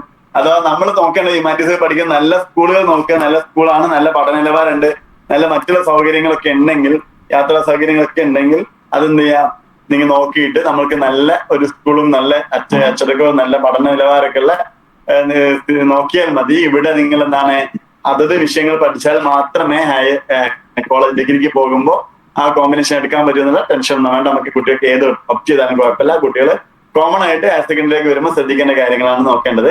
എന്നാൽ വെറുതെ നോക്കാം, ഹിസ്റ്ററി, എക്കണോമി, പൊളിറ്റിക്കൽ സയൻസ്, ജിയോഗ്രഫിയുള്ള കോമ്പിനേഷൻ, സോഷ്യോളജിയുള്ള കോമ്പിനേഷൻ, ജിയോളജിയുള്ള കോമ്പിനേഷൻ, ഗാന്ധിയൻ സ്റ്റഡിയുള്ള കോമ്പിനേഷൻ, ഫിലോസഫിയുള്ള കോമ്പിനേഷൻ, സോഷ്യൽ വർക്ക് വരുന്ന കോമ്പിനേഷൻ, സൈക്കോളജി വരുന്ന കോമ്പിനേഷൻ, ആന്ത്രോപോളജി വരുന്ന വിഷയങ്ങള്, സ്റ്റാറ്റി പഠിപ്പിക്കുന്നത്, മലയാളം വരുന്നത്, ഇങ്ങനെ ഇതുവരെയുള്ള എല്ലാത്തിനും ആദ്യത്തെ 3 വന്നിരുന്നത് ഹിസ്റ്ററി, എക്കണോമിക്സ്, പൊളിറ്റിക്കൽ സയൻസ് എന്ന് പറയുന്ന ഒരു കോമ്പിനേഷൻ ആയിരുന്നു. പിന്നീട് മാറ്റം വരികയാണ്, ഈ പൊളിറ്റിക്കൽ സയൻസ് മാറുകയാണ്, ഹിസ്റ്ററി, എക്കണോമിക്സ്, സോഷ്യോളജി, മലയാളം. ഇനി വ്യത്യസ്തമായ കോഴ്സുകളിലൂടെ എന്ത് ചെയ്യണം, നമ്മള് വ്യത്യസ്തമായ വിഷയങ്ങൾ പഠിച്ചു പോവുകയാണ്. അപ്പൊ അത് ഓരോന്നും മിക്ക കോഴ്സുകളും വേറെ വിഷയങ്ങളായിരിക്കും. ചിലപ്പോൾ സംസ്ഥാനത്ത് തന്നെ 1-2 സ്കൂളുകളിലൊക്കെ ഉള്ള കോമ്പിനേഷൻ കോഡുകൾ ഉണ്ടായിരിക്കും. ഒരുപാട് സ്കൂളുകളിലുള്ള ഹ്യൂമാനിറ്റീസ് ഉണ്ടായിരിക്കും. അപ്പൊ നമ്മുടെ തൊട്ടടുത്തുള്ള സ്കൂളുകൾ കുട്ടികൾ നമ്മൾ ചോദിച്ചു വരുമ്പോൾ നമ്മൾ അവരുടെ കുട്ടികളുടെ തൊട്ടടുത്തുള്ള കോമ്പിനേഷൻ ഏതാണോ അത് നോക്കിയിട്ടാണ് കുട്ടികൾ എന്ത് ചെയ്യേണ്ടത്, പോകാൻ ഓപ്റ്റ് ചെയ്യേണ്ടത്. അപ്പോ ഇങ്ങനെയാണ് പരന്നു കിടക്കുന്ന വ്യത്യസ്തമായ 3 കോമ്പിനേഷനുകൾ നമ്മൾ മനസ്സിലാക്കി. ഒന്ന് സയൻസ്, മറ്റൊന്ന് കൊമേഴ്സ്, മറ്റൊന്ന് ഹ്യൂമാനിറ്റീസ് എന്ന് പറയുന്ന 3 കോമ്പിനേഷനുകളിലായിട്ട് 46 കോഴ്സുകൾ അല്ലെ, 56 കോഴ്സുകൾ ഇങ്ങനെ നിറഞ്ഞു കിടക്കുകയാണ്. നമ്മൾ കുട്ടികൾ അവർക്ക് ഇഷ്ടപ്പെട്ട ഏത് കോഴ്സുകളിലേക്കാണോ അവർ ആഗ്രഹിക്കുന്നത് ആ കോഴ്സിന്റെ കോഡും കോമ്പിനേഷൻ കോഡും നമ്മളോട് പറഞ്ഞിട്ട് നമ്മളോട് ഈ കാര്യങ്ങൾ ഫോമൊക്കെ ഫില്ല് ചെയ്ത് കൊടുക്കുന്ന സാഹചര്യം നമ്മൾ SSLC റിസൾട്ട് വന്ന ഉടനെ വരും. അപ്പൊ +1 ഫോം ഫില്ല് ചെയ്യുന്നതിന് ബന്ധപ്പെട്ട ഒരു സെഷൻ നമ്മൾക്ക് എന്ത് ചെയ്യാം, ആ സമയത്ത് നമുക്ക് തീരുമാനിക്കാം. ഡീറ്റെയിൽ ആയിട്ട് ആ സമയത്ത് അതിനെ കുറിച്ച് ഫോമും കാര്യങ്ങളൊക്കെ പരിചയപ്പെടുന്ന സെഷൻ ഈ കരിയർ കോച്ചിന്റെ ഭാഗമായി നിങ്ങൾക്ക് നൽകുന്നുണ്ട്. ആ സമയത്ത് നമുക്കത് മനസ്സിലാക്കാം. അപ്പൊ ചോദ്യം വരാൻ സാധ്യതയുള്ള ഒരു ചോദ്യം ഇതാണ്, കുട്ടികൾ ഏത് ആണ് കുട്ടികൾ ഓപ്റ്റ് ചെയ്യേണ്ടത്? ഹയർ സെക്കൻഡറിയിലേക്ക് വരുമ്പോൾ സയൻസ്, കൊമേഴ്സ്, ഹ്യൂമാനിറ്റീസ് ഉണ്ട്. അപ്പൊ എന്റെ കുട്ടി ഏതാണ് എടുക്കേണ്ടത് എന്നൊരു ചോദ്യം ഒരുപാട് കുട്ടികൾ, രക്ഷിതാക്കൾ നമ്മളോട് ചോദിക്കാൻ സാധ്യത ഉണ്ട്. അപ്പൊ അതിനെ കുറിച്ചൊന്ന് കുറഞ്ഞ കാര്യങ്ങൾ പരിഗണിക്കാം. നമ്മൾ നോക്കേണ്ടത് എന്താണ്, സയൻസ് ആരാണ് എടുക്കേണ്ടത്? സയൻസ് പണ്ട് മുതലേ ഉള്ള ഒരു ധാരണ അല്ലെങ്കിൽ സിസ്റ്റം, അത് നടന്നു പോകുന്ന ഒരു ആചാരം പോലെ നടന്നു വരുന്നത്, എല്ലാ വിഷയങ്ങളും A+ കിട്ടിയാൽ ആ കുട്ടി നിർബന്ധമായിട്ടും സയൻസ് എടുത്തിരിക്കണം എന്നാണ്, അല്ല സയൻസ് എടുക്കണം എന്നാണ്, അല്ലെങ്കിൽ ആ കുട്ടികളാണ് സയൻസ് എടുക്കപ്പെടുന്നത് എന്നാണ് യാഥാർത്ഥ്യം. കുറച്ച് മാർക്ക് കുറഞ്ഞാൽ അവൻ കൊമേഴ്സ് പഠിക്കട്ടെ, വളരെ മാർക്ക് കുറവാണ് ഹ്യൂമാനിറ്റീസിന് പോയിക്കോട്ടെ എന്ന് പറയുന്ന ഒരു ആറ്റിറ്റ്യൂഡാണ് പണ്ട് കാലങ്ങൾ നമ്മുടെ നാട്ടിലുണ്ടായിരുന്നത്. യഥാർത്ഥത്തിൽ അങ്ങനെയാണോ എടുക്കേണ്ടതെന്ന് വെച്ചാൽ അങ്ങനെ അല്ല. കാരണം കുട്ടികൾ, നമ്മൾ ഇന്നലെ കഴിഞ്ഞ സെഷൻ നമ്മൾ പറഞ്ഞിരുന്നു, കുട്ടികളുടെ അഭിരുചി, 10ാം ക്ലാസ് കഴിയുമ്പോൾ കുട്ടികളുടെ താല്പര്യം, ഇൻട്രസ്റ്റ്, ആറ്റിറ്റ്യൂഡ്, മറ്റുള്ള പേഴ്സണാലിറ്റി ട്രൈറ്റ്, അവരുടെ പഠിക്കുന്ന രീതികൾ, പഠിക്കാനുള്ള കപ്പാസിറ്റി, ഇത്തരം കുറെ കാര്യങ്ങൾ മനസ്സിലാക്കിയിട്ട് വേണം എത്ര കാലം അവർക്ക് തുടർ വിദ്യാഭ്യാസം നടത്താൻ പറ്റും. 6 വർഷം, 7 വർഷം, 8 വർഷമൊക്കെ ഒരുമിച്ച് കണ്ടിന്യൂസ് ആയിട്ട് PhD ഒക്കെ എടുക്കുന്നവരെയൊക്കെ പഠിക്കാൻ താല്പര്യമുള്ള സാഹചര്യമുള്ള ചുറ്റുപാടുകളിൽ നിന്നാണോ കുട്ടികൾ വരുന്നതിനെ കുറിച്ചൊക്കെ മനസ്സിലാക്കിയ ശേഷമാണ് നമ്മൾ കുട്ടിക്ക് സയൻസ് വേണോ, കൊമേഴ്സ് വേണോ, ഹ്യൂമാനിറ്റീസ് വേണോ എന്ന് പറയേണ്ടത് യഥാർത്ഥത്തിൽ. പക്ഷെ ഇപ്പോഴത്തെ പറയുന്ന രീതി എന്താണെന്ന് വെച്ചാൽ, സയൻസ് ഫുൾ A+ ആണെങ്കിൽ എല്ലാവരും സയൻസിന് പോയിക്കോട്ടെ, മാർക്ക് കുറവാണ് കൊമേഴ്സിന് പോയിക്കോട്ടെ, കുറച്ച് കളിക്കുന്നവർക്കാണെങ്കിൽ കൊമേഴ്സ് ആയിക്കോട്ടെ, തീരെ പഠിക്കാൻ കഴിയില്ലെങ്കിൽ ഹ്യൂമാനിറ്റീസ് എടുത്ത് എങ്ങനെ പാസ്സായിക്കോ എന്നൊക്കെ പറയുന്ന രീതിയാണ് ഉള്ളത്. പഠിക്കാത്തവർക്കുള്ളതല്ല ഹ്യൂമാനിറ്റീസ്. ആ വിഷയങ്ങൾ കൂടുതൽ താല്പര്യത്തോടു കൂടി പഠിക്കാൻ താല്പര്യമുള്ള ആളുകളാണ് ഹ്യൂമാനിറ്റീസ് എടുക്കേണ്ടത്. കൊമേഴ്സ് വിഷയങ്ങളിൽ പഠിച്ച് മുന്നോട്ട് പോകാൻ താല്പര്യമുള്ള ആളുകളാണ് കൊമേഴ്സിലേക്ക് പോകേണ്ടത്. സയൻസ് ആരാണ് എടുക്കേണ്ടതെന്ന് വെച്ചാൽ, പ്രത്യേകിച്ച് സയൻസ് എടുക്കേണ്ടത് ആരാന്നുള്ള ചോദ്യമാണ് വരാറുള്ളത് അല്ലെ. രണ്ട് മേഖലയിലേക്ക് പോകാൻ താല്പര്യപ്പെടുന്നെങ്കിൽ, ഫ്യൂച്ചറിലേക്ക് ആഗ്രഹിക്കുന്ന ആളുകളാണെങ്കിൽ അവർ നിർബന്ധമായിട്ട് സയൻസ് എടുത്തിരിക്കണം. എന്റെ ഒരു ഉത്തരം അതാണ്. ആരാണ് സയൻസ് എടുക്കേണ്ടതെന്ന് വെച്ചാല്, നിർബന്ധമായിട്ടും ചില മേഖലയിലേക്ക് പോകാൻ ആഗ്രഹിക്കുന്ന ഒരു സയൻസ് എടുത്തേ പറ്റൂ എന്ന് പറയുന്നത് മെഡിക്കലാണ്. മെഡിക്കൽ, പാരാമെഡിക്കൽ, അലൈഡ് ഹെൽത്ത് മേഖലയിൽ നിങ്ങൾ ഒരു കോഴ്സ് ഭാവിയിൽ എടുക്കണം എന്ന് ആഗ്രഹിക്കുന്നുണ്ടെങ്കിൽ പറ്റുവാണെങ്കിൽ സയൻസ് തന്നെ എടുക്കണം. MBBS, BDS, BAMS, BHMS, BUMS എന്നൊക്കെ പറയുന്ന വ്യത്യസ്തമായ ഡോക്ടർ വിഭാഗങ്ങളായിട്ടുള്ള 7 തരം ഡോക്ടർ വിഭാഗങ്ങളുണ്ട്. അതിലേതെങ്കിലും ആവാൻ ആഗ്രഹിക്കുന്നുണ്ടെങ്കിൽ പാരാമെഡിക്കൽ കോഴ്സ് ഉൾപ്പെടെ നഴ്സിംഗ് ഉൾപ്പെടെയുള്ള BOT ഉൾപ്പെടെയുള്ള പാരാമെഡിക്കൽ നഴ്സിംഗ് പോലെയുള്ള paramedical course, medical health allied കോഴ്സുകൾ എന്നാണ് ഈ വർഷം മുതൽ അറിയപ്പെടുന്നത്. ഹെൽത്ത് അലൈഡ് കോഴ്സുകളിലേക്ക് നിങ്ങൾ പോകാൻ ആഗ്രഹിക്കുന്നുണ്ടെങ്കിൽ നിങ്ങൾ നിർബന്ധമായിട്ടും സയൻസ് എടുത്ത് പഠിക്കണം. ഫാർമസി പോലെയുള്ള മേഖലയിലേക്ക് നിങ്ങൾ പോകാൻ ആഗ്രഹിക്കുന്നുണ്ടെങ്കിൽ നിങ്ങൾ നിർബന്ധമായിട്ടും സയൻസ് എടുത്ത് പഠിച്ചിരിക്കണം. നിങ്ങൾ എഞ്ചിനീയറിംഗ്, ബിടെക് എന്ന് പറയുന്ന ബിടെക് പോലെയുള്ള ഏതെങ്കിലും എഞ്ചിനീയറിംഗ് ശാഖകളിൽ ഒരു എഞ്ചിനീയറിംഗ്, മെഡിക്കൽ എഞ്ചിനീയറിംഗ് മേഖലയിലേക്ക് പോകാൻ ആഗ്രഹിക്കുന്നുണ്ടെങ്കിൽ നിങ്ങൾ നിർബന്ധമായിട്ടും മാത്സ് പഠിക്കുന്ന സയൻസ് എടുത്ത് പഠിക്കണം. ബിടെക് ആവാം, അല്ലെങ്കിൽ എന്താണ് BE ആവാം, കമ്പ്യൂട്ടർ സയൻസ് ആവാം. അങ്ങനെയുള്ള മേഖലയിൽ പോയിട്ട് IIT-കളിലോ NIT-കളിലോ അതുപോലെയുള്ള ഏതെങ്കിലും മേഖലയിൽ സയൻസ് വിഷയങ്ങളിൽ പഠിക്കാൻ ആഗ്രഹിക്കുന്നുണ്ടെങ്കിൽ, നിങ്ങൾ മാത്സ് നിർബന്ധമായിട്ട് പഠിക്കാൻ ആഗ്രഹിക്കുന്ന ഒരു കുട്ടിയാണെങ്കിൽ നിങ്ങൾ നിർബന്ധമായിട്ടും നിങ്ങൾ science with maths, physics, maths നിങ്ങൾ പഠിച്ചിരിക്കണം. നിങ്ങൾ മർച്ചന്റ് നേവി പോകാൻ ആഗ്രഹിക്കുന്ന ആളുകളാണെങ്കിലോ, അല്ലെങ്കിൽ നിങ്ങൾ കപ്പലിന്റെ ക്യാപ്റ്റൻ ആവാൻ അല്ലെങ്കിൽ വിമാനത്തിന്റെ പൈലറ്റ് ആവാൻ ആഗ്രഹിക്കുന്ന ആളുകളാണെങ്കിലും നിങ്ങൾ നിർബന്ധമായിട്ടും സയൻസ് എടുത്ത് പഠിക്കണം. നിങ്ങളൊരു ശാസ്ത്രജ്ഞനാവാൻ ആഗ്രഹിക്കുന്ന ഐസർ പോലെയുള്ള all India institute of science and research എന്ന് പറയുന്ന ഐസർ പോലെയുള്ള, അല്ലെങ്കിൽ നാഷണൽ ഐസർ ഒക്കെ പോലെയുള്ള ഒരു സയന്റിസ്റ്റ് ഒക്കെ ആവാന്, അല്ലെങ്കിൽ ഇന്ത്യൻ ഇൻസ്റ്റിറ്റ്യൂട്ട് ഓഫ് സയൻസ് പോലുള്ള സ്ഥാപനങ്ങളൊക്കെ പഠിക്കാൻ ആഗ്രഹിക്കുന്ന ഒരു കുട്ടിയാണ്, ശാസ്ത്രജ്ഞനൊക്കെ ആവാൻ ആഗ്രഹിക്കുന്ന ഒരു കുട്ടിയാണെങ്കിലും ആ കുട്ടി നിർബന്ധമായിട്ടും സയൻസ് എടുത്ത് പഠിക്കണം. ഇത്തരത്തിലുള്ള ഒരു ലിമിറ്റഡ് വിഭാഗമാണ് നിർബന്ധമായിട്ട് സയൻസ് എടുത്ത് പഠിക്കേണ്ടത്. ബാക്കിയുള്ളവർക്ക് വേണമെങ്കിൽ എന്ത് ചെയ്യാം, സയൻസ് പഠിച്ചിട്ടില്ലെങ്കിൽ മറ്റേത് കോഴ്സിലേക്കാണ് ആഗ്രഹിക്കുന്നവര് സയൻസ് പഠിക്കൽ നിർബന്ധം ഇല്ല എന്നുള്ളതാണ് ഉത്തരം. സയൻസ് പഠിക്കുന്നത് നല്ലതാണോ എന്ന് വെച്ചാൽ സയൻസ് പഠിക്കുന്നത് എപ്പോഴും നല്ലതാണ്. അപ്പൊ അവിടെ രണ്ടാമതൊരു ചാൻസ് പറയാനുള്ളത്, രണ്ടാമതൊരു ഓപ്ഷൻ പറയാനുള്ളത്, നിങ്ങളുടെ കുട്ടിക്ക് ഈ പറയുന്ന മേഖലയൊന്നും താല്പര്യമില്ല, പക്ഷെ ആ കുട്ടിക്ക് ഫിസിക്സ് ഇഷ്ടമാണ്, കെമിസ്ട്രി ഇഷ്ടമാണ്, ബയോളജി ഇഷ്ടമാണ്, മാത്സ് ഇഷ്ടമാണ്. ഈ 4 കോമ്പിനേഷൻ നല്ല മാർക്ക് കുട്ടിക്ക് ഉണ്ടെങ്കിൽ വേണമെങ്കിൽ എന്ത് ചെയ്യാം, സയൻസ് എടുത്ത് പഠിക്കാം. ശേഷം കുട്ടിക്ക് BSc, കുട്ടിക്ക് സിവിൽ സർവീസ് ആണ് സ്വപ്നം. സിവിൽ സർവീസ് സ്വപ്നമുള്ള കുട്ടി ചിലപ്പോൾ ഭയങ്കര ബ്രൈറ്റ് ആണെങ്കിൽ ചിലപ്പോൾ ചില ആളുകളൊക്കെ പറയാറുണ്ട് ആ കുട്ടി ഹ്യൂമാനിറ്റീസ് എടുത്ത് പഠിക്കട്ടെ എന്ന് പറയാറുണ്ട്. അതിന് അതിൻ്റെതായ ചില കാരണങ്ങളുണ്ട്. അതേസമയം എന്താണ്, കുട്ടി മാത്സ് പഠിച്ചു പോവുകയാണെങ്കിൽ അത് തെറ്റൊന്നുമില്ല. സയൻസ് +2 കഴിഞ്ഞ ശേഷം കുട്ടിക്ക് സിവിൽ സർവീസിലേക്ക് ഫോക്കസ് ചെയ്യുന്ന കുട്ടിയാണെങ്കിലും +2 സയൻസ് എടുത്ത് പഠിച്ചു എന്നുള്ളതുകൊണ്ട് തെറ്റല്ല. ഒരു പക്ഷെ ചിലപ്പോൾ കുട്ടിക്ക് നല്ലതായിരിക്കും. അതെന്താണ് അങ്ങനെ പറയാനുള്ള കാരണം എന്ന് വെച്ചാല്, കുട്ടിക്ക് എന്താവാം, സയൻസ് പഠിക്കുന്ന സമയത്ത് മാത്സ്, ഫിസിക്സ് പോലുള്ള വിഷയങ്ങൾ കുട്ടികൾ നന്നായിട്ട് പഠിക്കുമ്പോൾ +2 വരെ പഠിച്ചു പോയാൽ അവർക്ക് അവരുടെ reasoning, mathematical reasoning, abstract reasoning പോലെയുള്ള സ്കില്ലുകള്, പ്രോബ്ലം സോൾവിങ് സ്കില്ലുകളൊക്കെ കുട്ടികൾ കുറച്ചുകൂടി പവർ ആവാനുള്ള സാധ്യത +2 കാലഘട്ടത്തിൽ സയൻസ് മാത്സും പഠിക്കുമ്പോൾ കുട്ടികൾ കിട്ടും. അത് അവരുടെ ഫ്യൂച്ചറിൽ ഈ പറയുന്ന കോമ്പറ്റീവ് എക്സാമുകൾ എഴുതാനും, ഈവൻ PSC, UPSC പോലുള്ള വിഷയങ്ങൾ ഉണ്ടാവുന്ന മാത്സ്, ഇത്തരം വിഷയങ്ങളിൽ കുറച്ചുകൂടി കുട്ടിക്ക് പ്രോബ്ലം സോൾവിങ് സ്കില്ല് കിട്ടുന്നുണ്ട്. ആ കാലഘട്ടത്തിൽ ആ കുട്ടികൾക്ക് ഉപകാരപ്പെടുന്നുള്ളതുകൊണ്ട് ഈ പറയുന്ന നല്ല കപ്പാസിറ്റി ഉള്ള കുട്ടികളാണെങ്കിൽ ആ കുട്ടികൾ വേണമെങ്കിൽ സയൻസ് എടുത്ത് പഠിച്ചോട്ടെന്ന് പറയാറുണ്ട്. ക്ലിയർ ആണെന്ന് വിചാരിക്കുന്നുണ്ട്. അപ്പോൾ അങ്ങനെയുള്ള കോമ്പറ്റീവ് എക്സാംസ് ക്രാക്ക് ചെയ്യാൻ കുട്ടികൾക്ക് ഇത്തരം ബേസ് കിട്ടും എന്നുള്ളതുകൊണ്ട് കുട്ടികൾക്ക് നല്ല പഠിക്കാൻ മിടുക്കരായ കുട്ടികളാണെങ്കിൽ സയൻസ് കഴിഞ്ഞിട്ട് വേണമെങ്കിൽ എന്ത് ചെയ്യാം, അവർക്ക് ഈ പറയുന്ന UPSC വഴി സിവിൽ സർവീസിലേക്കോ SSC പോലെയുള്ള വഴി എന്താണ് TGL പോലുള്ള എക്സാമോ ക്രാക്ക് ചെയ്ത് കേന്ദ്ര സർക്കാരിന്റെ നല്ല നല്ല ഗവൺമെന്റ് ജോബുകളിലേക്കോ ഒക്കെ പോകാനുള്ള സാധ്യതകൾ, അല്ലെങ്കിൽ IIM പോയിട്ട് MBA എടുക്കാൻ, അങ്ങനെയൊക്കെയുള്ള മേഖലകളിൽ പോകുമ്പോൾ മാത്സ് ഒരു ഘടകമാണ് എന്നതുകൊണ്ട് സയൻസ് ശുപാർശ ചെയ്യാറുണ്ട്. പക്ഷെ വീണ്ടും പറയുന്നു, ഫിസിക്സ്, കെമിസ്ട്രി, മാത്സ് വിഷയങ്ങൾ നിങ്ങളുടെ കുട്ടി സ്ട്രോങ് ആണെങ്കിൽ മാത്രമേ സയൻസിന് വിടാവൂ. അതല്ലെങ്കിൽ തുമ്പിയെ കൊണ്ട് കല്ലെടുപ്പിക്കുന്ന പോലെ കുട്ടി കിടന്ന് കഷ്ടപ്പെടും. കാരണം 10ാം ക്ലാസ്സിലെ സയൻസോ 10ാം ക്ലാസ്സിലെ ഫിസിക്സോ കെമിസ്ട്രിയോ മാത്സോ അല്ല +1 +2 ഉള്ളത് എന്നുള്ളത് കൊണ്ട് തന്നെ അത് നല്ല ബ്രൈറ്റ് ആണെങ്കിൽ മാത്രം എന്ത് ചെയ്യാം, നമ്മൾ കുട്ടികളെ നല്ല താല്പര്യം ഉണ്ടെങ്കിൽ മാത്രമാണ്. കുട്ടികൾക്ക് എല്ലാവർക്കും എല്ലാ വിഷയത്തിലും A+ കിട്ടുന്നതുകൊണ്ട് ബ്രൈറ്റ് ആണോ അല്ലെന്ന് മനസ്സിലാക്കാൻ പറ്റാത്തൊരു പ്രശ്നമാണ്. അവിടെയാണ് ആപ്റ്റ്യൂഡ് ടെസ്റ്റ് ഒക്കെ 10ാം ക്ലാസ് കഴിഞ്ഞ കുട്ടികൾക്ക് എടുത്തു നോക്കുന്നത് നല്ലതാണ് എന്ന് നമ്മൾ പലപ്പോഴും കുട്ടികളോടും രക്ഷിതാക്കളോടും പറയുന്നത്. അപ്പൊ കുട്ടികൾക്ക് എന്താണ് ഇത്തരം മാത്തമാറ്റിക്കൽ റീസണിങ് സ്കില്ലൊക്കെ ഉണ്ടെങ്കിൽ ഈ സയൻസിലേക്ക് വിടാം. ക്ലിയർ ആണെന്ന് വിചാരിക്കാൻ ആരാണ് സയൻസിന് പോകേണ്ടതെന്നുള്ളത്. ദെൻ കൊമേഴ്സ് മേഖല നമ്മൾ പറഞ്ഞു. കൊമേഴ്സ് മേഖലയിൽ കുട്ടികൾ പറയുന്നത് എന്താണ്, മാനേജ്മെന്റ് മേഖലയിലേക്കും അതേപോലെ തന്നെ അക്കൗണ്ടിങ് പോലെയുള്ള മേഖലയിലേക്കും മാനേജ്മെന്റ് ഏരിയകളിലേക്കൊക്കെ പോകാനൊക്കെ താല്പര്യമുള്ള കുട്ടികൾ കൊമേഴ്സ് എടുക്കാം. സയൻസിന് അത്ര തന്നെ ഹെവി അല്ല കൊമേഴ്സ് എന്ന് മനസ്സിലാക്കിക്കൊണ്ടാണ് ചിലപ്പം പഠിക്കാൻ കുറവുള്ളവർക്ക് ചാടിക്കയറി കൊമേഴ്സിലേക്ക് വരുന്നത്. അല്ലെ കുറച്ചേ പഠിക്കാനുള്ളൂ എന്ന ധാരണ കൊണ്ടാണ് പലപ്പോഴും കുട്ടികൾ കൊമേഴ്സിലേക്ക് ചാടിക്കയറുന്നത്. പക്ഷെ അത് തെറ്റാണ് എന്നുള്ള കാര്യം കൂടി നമ്മൾ പറഞ്ഞു കൊടുക്കേണ്ടതുണ്ട്. കാരണം കൊമേഴ്സ് പഠിക്കാൻ കുറച്ചൊന്നല്ല, പഠിക്കുന്ന കുട്ടികൾക്ക് നന്നായിട്ട് പഠിക്കാനുണ്ട്. അതായത് പലപ്പോഴും കുട്ടികളുടെ ധാരണ സയൻസ് പഠിക്കുന്ന കുട്ടികൾക്ക് അത് കഴിഞ്ഞ് ഈ പറയുന്ന ഒരുപാട് എഞ്ചിനീയറിംഗ് മെഡിക്കൽ എന്നൊക്കെ പറഞ്ഞ് എൻട്രൻസ് എക്സാമുകളൊക്കെ ഉണ്ട് എന്നൊരു ധാരണയിലാണ് അവർ പഠിക്കാനുള്ളവരും നമ്മൾ കളിക്കാനുള്ളവരും എന്നുള്ള ധാരണ പലപ്പോഴും കൊമേഴ്സിലെ കുട്ടികൾക്ക് ഉണ്ടാവാറുണ്ട്. ഞാനൊരു കൊമേഴ്സ് അധ്യാപകനാണ്. പക്ഷെ നമ്മുടെ കുട്ടികൾ ഫേസ് ചെയ്യുന്ന ഒരു പ്രശ്നം എന്താണെന്ന് വെച്ചാൽ, എൻട്രൻസ് എക്സാം ഒക്കെ ഉണ്ടോ എന്ന് വെച്ചാൽ ആരോടാ പറയാ, എൻട്രൻസ് എക്സാം ഉണ്ടോ എന്ന് വെച്ചാലോ സയൻസിന് ഒരുപാട് എൻട്രൻസ് എക്സാം ഉണ്ട്, കൊമേഴ്സുകാർക്ക് ഹ്യൂമാനിറ്റീസുകാർക്കും ഒന്നും എൻട്രൻസ് എക്സാം ഇല്ല എന്നാണ് കുട്ടികളുടെ ചിന്ത. പക്ഷെ യഥാർത്ഥത്തിൽ അത് തെറ്റാണ്.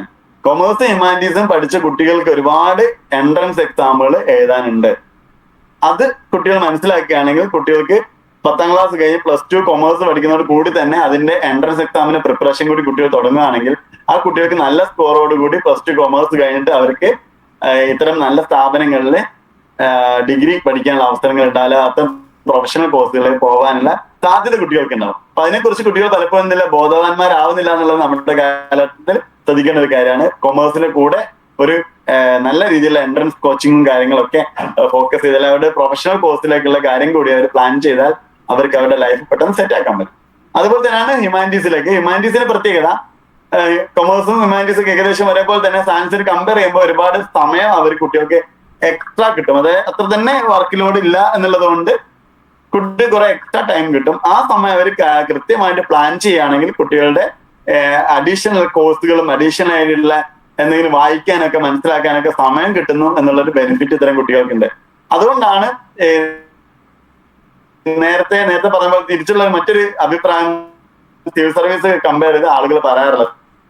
സിവിൽ സർവീസിന് പോകുന്ന ആളുകൾ ഹ്യൂമാനിറ്റീസ് എടുത്ത് പഠിക്കട്ടെ എന്ന് പറയുന്നൊരു സൈഡ് ഇവിടെയാണ് കാണുന്നത്. കാരണം ആളുകൾ പറയുന്നതാണ് അത്ര തന്നെ സയൻസിനെ പോലെ തന്നെ വർക്ക് ലോഡ് ഇല്ലാത്തതുകൊണ്ട് കൃത്യമായിട്ട് അംബീഷ്യസ് ആയിട്ടുള്ള കൃത്യമായിട്ട് ആഗ്രഹമുള്ള കുട്ടികൾക്ക് എക്സ്ട്രാ റീഡിങ്ങിനുള്ള സമയം കിട്ടും. അങ്ങനെ കുറച്ച് സബ്ജക്ട് വിഷയങ്ങൾ കുറച്ച് പഠിക്കാനുള്ളൂ, അതുകൊണ്ട് ഒരുപാട് സമയം കിട്ടും. ഈ സിവിൽ സർവീസിനെ കണക്ട് ചെയ്ത വിഷയങ്ങൾ തന്നെയാണ് അവർക്ക് ബയോളജി പറയുന്ന ഹിസ്റ്ററിയും ജിയോഗ്രഫിയും പൊളിറ്റിക്കൽ സയൻസും ഒക്കെ സിവിൽ സർവീസിൽ കണക്ട് ചെയ്തിട്ടുള്ള വിഷയങ്ങളായതുകൊണ്ട് അവർ കൂടുതൽ വായിക്കാനും കൂടുതൽ പുസ്തകങ്ങൾ മറ്റുള്ള പുസ്തകങ്ങൾ പഠിക്കാനൊക്കെ സമയം കിട്ടും എന്നുള്ളതുകൊണ്ട് അത് നല്ലതാണ് എന്ന ഒരു കോൺട്രവേഴ്സി കൂടി ഇവിടെ ഉണ്ട്. അപ്പൊ നന്നായിട്ട് വായിക്കാനൊക്കെ താല്പര്യമുള്ള കുട്ടികൾക്ക് എന്ത് ചെയ്യാം, അതുവഴി കടന്നു പോയിട്ട് സിവിൽ സർവീസിലേക്കോ UPSC എക്സാമിലേക്കോ ഒക്കെ ഫോക്കസ് ചെയ്യേണ്ടത് യഥാർത്ഥത്തിൽ +1 +2 കാലഘട്ടത്തിലാണ്. നിങ്ങളുടെ +1 +2 കാലഘട്ടമാണ് നമ്മുടെ കുട്ടികളുടെ ഹയർ എഡ്യൂക്കേഷന്റെ ഗേറ്റ് വേ എന്ന് പറയുന്നത്. അതുകൊണ്ട് തന്നെ +2 കഴിഞ്ഞിട്ടല്ല കുട്ടികളെ നെക്സ്റ്റ് എന്ത് എന്നതിനെ കുറിച്ച് ചിന്തിക്കേണ്ടത്. 10ാം ക്ലാസ് കഴിഞ്ഞതിന് ശേഷമാണ് കുട്ടികൾ സയൻസ് വേണോ കൊമേഴ്സ് വേണോ ഹ്യൂമാനിറ്റീസ് വേണോ എന്ന് ചിന്തിച്ചതെങ്കിൽ നമ്മളിവിടെ തിരിച്ചു പറയാണ്, +1 ജോയിൻ ചെയ്യുമ്പോൾ തന്നെ കുട്ടികൾ എന്തിനെ കുറിച്ച് ആലോചിക്കണം, അവിടെ ഹയർ കോമ്പിനേഷൻ എന്താണ് എന്നതിനെ കുറിച്ച് ചിന്തിക്കണം എന്നാണ് പറയാനുള്ളത്. അപ്പൊ +1 കാലഘട്ടത്തിൽ തന്നെ അവർ സയൻസിന് ഉപരിപഠനത്തിന് ബന്ധപ്പെട്ടിട്ടുള്ള എക്സാമുകള്, എൻട്രൻസിന്റെ കോച്ചിങ്, ഇത്തരം കാര്യങ്ങളൊക്കെ അവർ ശ്രദ്ധിക്കണം. കൊമേഴ്സിൽ പഠിക്കുന്ന കുട്ടികൾ അവർക്കുള്ള എൻട്രൻസ് എക്സാമിന് പ്രിപ്പറേഷന് കാര്യങ്ങളെ കുറിച്ചൊക്കെ +1 +2 പഠിക്കുമ്പോൾ ശ്രദ്ധിക്കണം.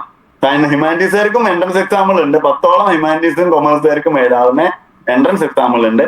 അതിന് വേണ്ട കാര്യങ്ങളെ കുറിച്ച് അവർ ഇപ്പം പ്രിപ്പയർ ചെയ്യുകയാണെങ്കിൽ അവർക്ക് എളുപ്പത്തിൽ എന്താവാൻ പറ്റും, +2 കഴിയുമ്പോൾ നല്ല രീതിയിൽ മുന്നോട്ട് പോകാൻ പറ്റും.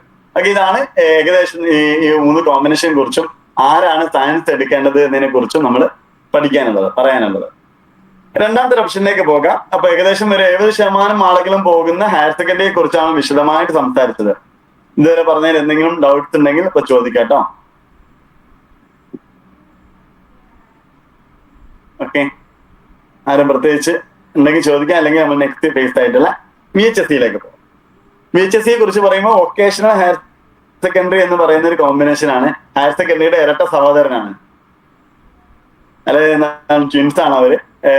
കൂടുതൽ കുട്ടികളും ഹയർ സെക്കൻഡറിയിലേക്ക് അപ്ലൈ ചെയ്യുമ്പോൾ കുറഞ്ഞ സ്കൂളുകളിൽ മാത്രം ഒരു ജില്ലയിൽ തന്നെ 5ഓ 6ഓ സ്കൂളുകളിലൊക്കെ ഉള്ള ഒരു ഓപ്ഷനാണ് VHSC വൊക്കേഷണൽ ഹയർ സെക്കൻഡറി എന്ന് പറയുന്നത്.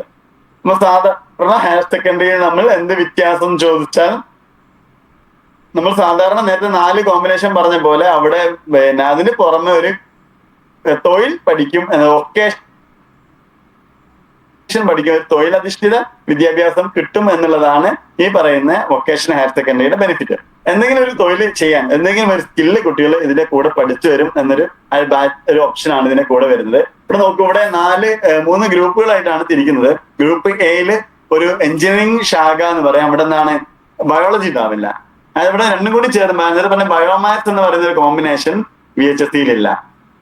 ഒന്നുകിൽ എന്താ ഉള്ളത്, നേരെ എഞ്ചിനീയറിംഗ് വിഷയങ്ങൾ നോക്കൂ. English, entrepreneurship development. ഇവിടെ ഈ ഓണ്ടർപ്രണർഷിപ്പ് ഡെവലപ്മെന്റ് എന്നുള്ളതാണ് ഒരു കുട്ടിയുടെ അധികമായിട്ട് പഠിക്കുന്നത് കേട്ടോ.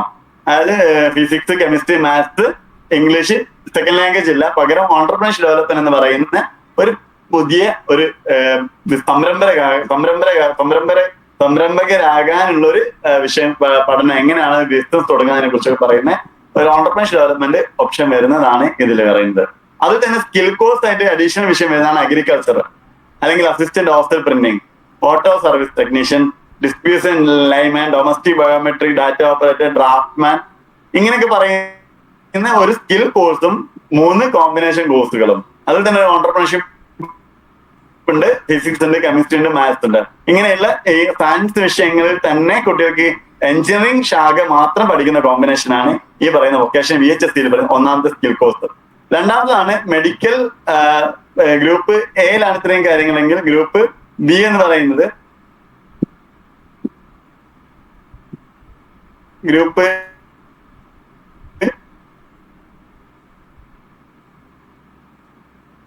കുറെ കോമ്പിനേഷനുകളായിട്ട് ഒത്തിരി വിഷയങ്ങളുണ്ട്. ഗ്രൂപ്പ് ബിയിലേക്ക് വരുമ്പോൾ ബയോളജി പഠിക്കുന്ന വിഷയങ്ങൾ ഇവിടെ ഒരുപാട് കോമ്പിനേഷനുകളായിട്ട് ഒരു സ്കിൽ കോഴ്സും മറ്റ് 3 ഇവിടെ തിരിച്ചിരിക്കാം. ഇവിടെ ഒരുപാട് കോമ്പിനേഷൻ കാണാൻ പറ്റും. ഓരോ സ്കൂളുകളിലും ഓരോ സ്കിൽ കോഴ്സുകളായിരിക്കും ഉണ്ടാകും. സ്കിൽ കോഴ്സ് മാറുന്നതിനനുസരിച്ച് മാറി മാറി വരും. അപ്പൊ നമ്മൾ 2 വിഷയങ്ങൾ പഠിച്ചു. ഒന്ന് പഠിച്ചത് എന്താണ്, സയൻസ് പഠിക്കുന്ന കോമ്പിനേഷൻ എ, സയൻസിൽ തന്നെ എഞ്ചിനീയറിംഗ് പഠിക്കുന്ന combination A, group A, biology പഠിക്കുന്ന ഗ്രൂപ്പ് ബി. മൂന്നാമത് ഹ്യൂമാനിറ്റീസിന് തുല്യമായിട്ടുള്ള ഹിസ്റ്ററി ഒക്കെ പഠിക്കുന്ന ഗ്രൂപ്പ് സി. ഇവിടെ നോക്കൂ, ഗ്രൂപ്പ് സിയിൽ സ്കിൽ കോഴ്സും അതേപോലെ തന്നെ ഒരു ജിയോഗ്രഫി, ഹിസ്റ്ററി ഒക്കെ പഠിക്കുന്ന ഹ്യൂമാനിറ്റീസ് പോലുള്ള കോമ്പിനേഷൻ ആണ് ഗ്രൂപ്പ് സി. നാലാമത് ഗ്രൂപ്പ് ഡി, കോമേഴ്സിന് തുല്യമായിട്ടുള്ള ഗ്രൂപ്പ് ഡി. ഇവിടെ പ്രത്യേകത ഗ്രൂപ്പ് എ, ബി, നേരത്തെ ബയോമാത്സ് എന്ന് പറയുന്നത് രണ്ടുകൂടി പഠിക്കാനുള്ള ഓപ്ഷൻ ഇവിടെ എവിടെ ഇല്ല, VHSEയിലില്ല. പക്ഷെ മാത്സ് പഠിക്കുന്നവർ മാത്രം, ഹ്യൂമാനിറ്റീസ് കൊമേഴ്സ് പഠിക്കുന്നവർ മാത്രം, കൊമേഴ്സും ഹ്യൂമാനിറ്റീസും പഠിക്കുന്നവർ മാത്രം എന്ന് പറയുന്ന ഒരു 4 സ്ട്രീമിലായിട്ടാണ് ഇവിടെ കാര്യങ്ങൾ വരുന്നത്. ഇവിടുത്തെ പ്രത്യേകത, ഈ സയൻസ് പഠിച്ച കുട്ടികൾക്ക് എന്ത് ചെയ്യാൻ പറ്റും, അവർ ബയോളജി പഠിച്ചിട്ടുണ്ടെങ്കിൽ നീറ്റ് എഴുതി ഡോക്ടർ ആവാൻ പറ്റും. അതുപോലെ തന്നെ മാത്സ് പഠിക്കുന്ന കുട്ടികൾക്ക് JEE എഴുതി എഞ്ചിനീയറിംഗ് ആവാൻ പറ്റും. അപ്പൊ സയൻസിന് തുല്യമാണ്. നമ്മൾ സാധാ ഹയർ സെക്കൻഡറിയിലെ സയൻസിന് അഥവാ മാർക്ക് ഇല്ലാത്തതുകൊണ്ട് സയൻസ് പഠിക്കാൻ കുട്ടിക്ക് ഭയങ്കരമായ ആഗ്രഹമുണ്ട്. പക്ഷെ സയൻസിന് അവിടെ അഡ്മിഷൻ കിട്ടുന്നില്ലെങ്കിൽ ആ കുട്ടികൾക്ക് മിക്കവാറും VHSE സയൻസിൽ ഏതെങ്കിലും ഒരു കോമ്പിനേഷൻ അഡ്മിഷൻ കിട്ടാനുള്ള സാധ്യതയുണ്ട്. അതുകൊണ്ട് ഇങ്ങനെ ആഗ്രഹിക്കുന്ന കുട്ടികൾക്ക് നിങ്ങൾക്ക് പറഞ്ഞു കൊടുക്കാവുന്ന ഒരു ഓപ്ഷനാണ്. അഥവാ നിർബന്ധമായിട്ടും സയൻസ് പഠിച്ചേ പറ്റുമെന്ന് പറയുകയാണെങ്കിൽ നമ്മുടെ കേരള സിലബസിൽ അല്ലെങ്കിൽ ഹയർ സെക്കൻഡറി സെക്ഷനിൽ ആ കുട്ടിക്ക് സയൻസ് കിട്ടുന്നില്ലെങ്കിൽ വേണമെങ്കിൽ എന്ത് ചെയ്യാം, VHSEയിൽ വന്നിട്ട് എന്ത് ചെയ്യാം, സയൻസ് പഠിക്കാന്ന് പറയാം. സയൻസ് പഠിച്ച്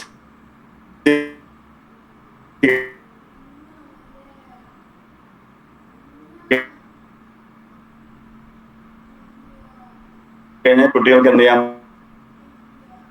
പറ്റും. VHSE കുറിച്ച് പറയാനുള്ളത് രണ്ടാമത്തെ കോമ്പിനേഷൻ ഓപ്ഷൻ. അപ്പൊ പറഞ്ഞു വെച്ചാൽ അഡീഷണൽ സ്കിൽ കൂടി പഠിക്കുന്നു എന്നുള്ളതാണ് ഇതിന്റെ പ്രത്യേകത. അപ്പൊ എല്ലാ കോഴ്സിനും 2 വർഷമാണ് ഈ കോഴ്സ് ഉണ്ടാവുക. ഹയർ സെക്കൻഡറി പഠിക്കുന്ന എന്താണ്, അതിന്റെ കൂടെ തന്നെ കുട്ടികൾക്ക് എന്ത് ചെയ്യാൻ പറ്റും, ഒരു ഇങ്ങനെയുള്ള സ്കിൽ കോഴ്സ് കൂടി പഠിക്കാൻ പറ്റും. ഏകദേശം 48 കോഴ്സുകൾ ഇങ്ങനെ ഉണ്ട് എന്ന് പറയുന്നുണ്ട്. അപ്പൊ 4 കാറ്റഗറി ആക്കിയിട്ട് ആദ്യത്തെ A, B category science, C category humanities, D category commerce എന്ന് പറയുന്ന രീതിയിലേക്ക് നമ്മൾ 4 ഗ്രൂപ്പുകളായിട്ടാണ് ഇവിടെ തിരിക്കുന്നത്. പിന്നെ കൂടെ വേണമെങ്കിൽ എന്ത് ചെയ്യാം, ബിയും സിയും ഒക്കെ എന്താണ് കൊമേഴ്സ് ഒക്കെ പഠിക്കുന്ന കുട്ടികൾക്ക് വേണമെങ്കിൽ എന്ത് ചെയ്യാം, മാത്സ് അഡീഷണൽ ആയിട്ട് പഠിക്കാൻ ഇപ്പോൾ ഒരു ഓപ്ഷൻ ഉണ്ട്. ഇപ്പൊ നേരത്തെ പറഞ്ഞ ഹയർ സെക്കൻഡറിയിലും ഈ ഓപ്ഷൻ കഴിഞ്ഞ വർഷം മുതൽ തുടങ്ങിയിട്ട് ശ്രദ്ധിക്കുക. അതായത് കുട്ടികൾക്ക് എന്ത് ചെയ്യാം, മാത്സ് വേണമെങ്കിൽ എന്ത് ചെയ്യാം, അധികമായിട്ട് പഠിച്ചിട്ട് എന്ത് ചെയ്യാം, അവർക്ക് ഒരു അഡീഷണൽ സർട്ടിഫിക്കറ്റ് വാങ്ങിയാൽ കുട്ടിക്ക് മാത്സ് കൂടി പഠിച്ച സർട്ടിഫിക്കറ്റ് വേണമെങ്കിൽ ഇപ്പൊ പഠിക്കാനുള്ളൊരു ഓപ്ഷൻ ഉണ്ടെന്നുള്ള കാര്യം നിങ്ങൾ ശ്രദ്ധിക്കാം. ഓക്കെ, മൂന്നാമത്തെ ഒരു കോമ്പിനേഷൻ HSE കഴിഞ്ഞ് VHSE കഴിഞ്ഞ് മറ്റൊന്നാണ് THSE, technical higher secondary school എന്ന് പറയുന്ന ഒരു ഓപ്ഷൻ കൂടി ഇപ്പൊ ഉണ്ട്. ഇത് കോഴിക്കോട് ജില്ലയിൽ ഓരോ ജില്ലയിലെ ഒരു സ്കൂളുകളൊക്കെ ആയിരിക്കും ഉണ്ടാവുക. നമ്മളത് കോഴിക്കോട് ജില്ലയുടെ ചുറ്റുപാടും പറയുകയാണെങ്കിൽ മലപ്പുറം, കോഴിക്കോടൊക്കെ ആയിട്ട് ഓരോ സ്കൂളുകൾ, വയനാട് ഇതേപോലെ തന്നെ നിങ്ങളുടെ ജില്ലകളിലൊക്കെ 1-2 സ്കൂളുകളൊക്കെ ആയിരിക്കും ടെക്നിക്കൽ ഹയർ സെക്കൻഡറി എന്ന് പറഞ്ഞിട്ട് അപേക്ഷ ക്ഷണിക്കാറുണ്ട്. 10ാം ക്ലാസ് റിസൾട്ട് വന്നാൽ അവിടെ നമുക്ക് അവിടുന്ന് പാസ്സാകുന്ന കുട്ടികളുണ്ട്, നമുക്ക് അവിടെ വേണമെങ്കിലും 10ാം ക്ലാസ്സിൽ +1 ക്ലാസ്സിന് അപേക്ഷ കൊടുക്കാം. അതിന് പ്രത്യേകത ഇവിടെ എന്ത് മാത്രമേ ഉണ്ടാവുള്ളൂ, ബയോളജി ഉണ്ടാവില്ല എന്നുള്ളതാണ്. ഇവിടെ സയൻസ് വിഷയങ്ങളിൽ എഞ്ചിനീയറിംഗ്, ഫിസിക്സ്, കെമിസ്ട്രി, മാത്സ് മാത്രമേ ഉണ്ടാവുള്ളൂ. ടെക്നിക്കലാണ്. ബയോളജി ഇവിടെ തീരെ പഠിക്കില്ല. അതുകൊണ്ട് കുട്ടിക്ക് എഞ്ചിനീയറിംഗിന് പോകാൻ കഴിയുന്ന ബിടെക് ഒക്കെ എഴുതി ബിടെക്കും ജെഇ ഒക്കെ എഴുതി മുന്നോട്ട് പോകാൻ കഴിയുന്ന രീതിയിൽ പോകുന്ന ഒരു സ്കീമാണ് ഈ പറയുന്ന കേരള ടെക്നിക്കൽ ഹയർ സെക്കൻഡറി എന്ന് പറയുന്ന കോമ്പിനേഷൻ. അപ്പൊ കേരള ഗവൺമെന്റിന്റെ കീഴിൽ തന്നെ 3 കോമ്പിനേഷനിൽ +2 പഠിക്കാൻ പറ്റുമോ നിങ്ങൾ മനസ്സിലാക്കുക. ഒന്നാമത് ഹയർ സെക്കൻഡറി, അതിലെന്തുണ്ട് സയൻസ്, കൊമേഴ്സ്, ഹ്യൂമാനിറ്റീസ് എന്ന് പറയുന്ന 75% സീറ്റുകൾ അതിലുള്ളത്. രണ്ടാമത്തെ കോമ്പിനേഷനാണ് VHSC. VHSCയിൽ എന്താണ്, വൊക്കേഷണൽ ഹയർ സെക്കൻഡറി ആണ്. തൊഴിൽ കൂടി കൂടുതൽ നമ്മൾ പഠിക്കും, അതാണ് വൊക്കേഷണൽ ഹയർ സെക്കൻഡറി എന്ന് പറയുന്നത്. മൂന്നാമത്താണ് ടെക്നിക്കൽ ഹയർ സെക്കൻഡറി എന്ന് പറയുന്നത്. അവിടെ മാത്സ് മാത്രമേ ഉള്ളൂ, അവിടെ എന്താണ് കുട്ടികളെ പഠിക്കാൻ കഴിയുന്ന കോമ്പിനേഷനാണ് ഇത്. ഇതുവരെ പറഞ്ഞ കാര്യങ്ങൾ നിങ്ങൾക്ക് സംശയങ്ങൾ ഉണ്ടെങ്കിൽ ചോദിച്ചോളൂ.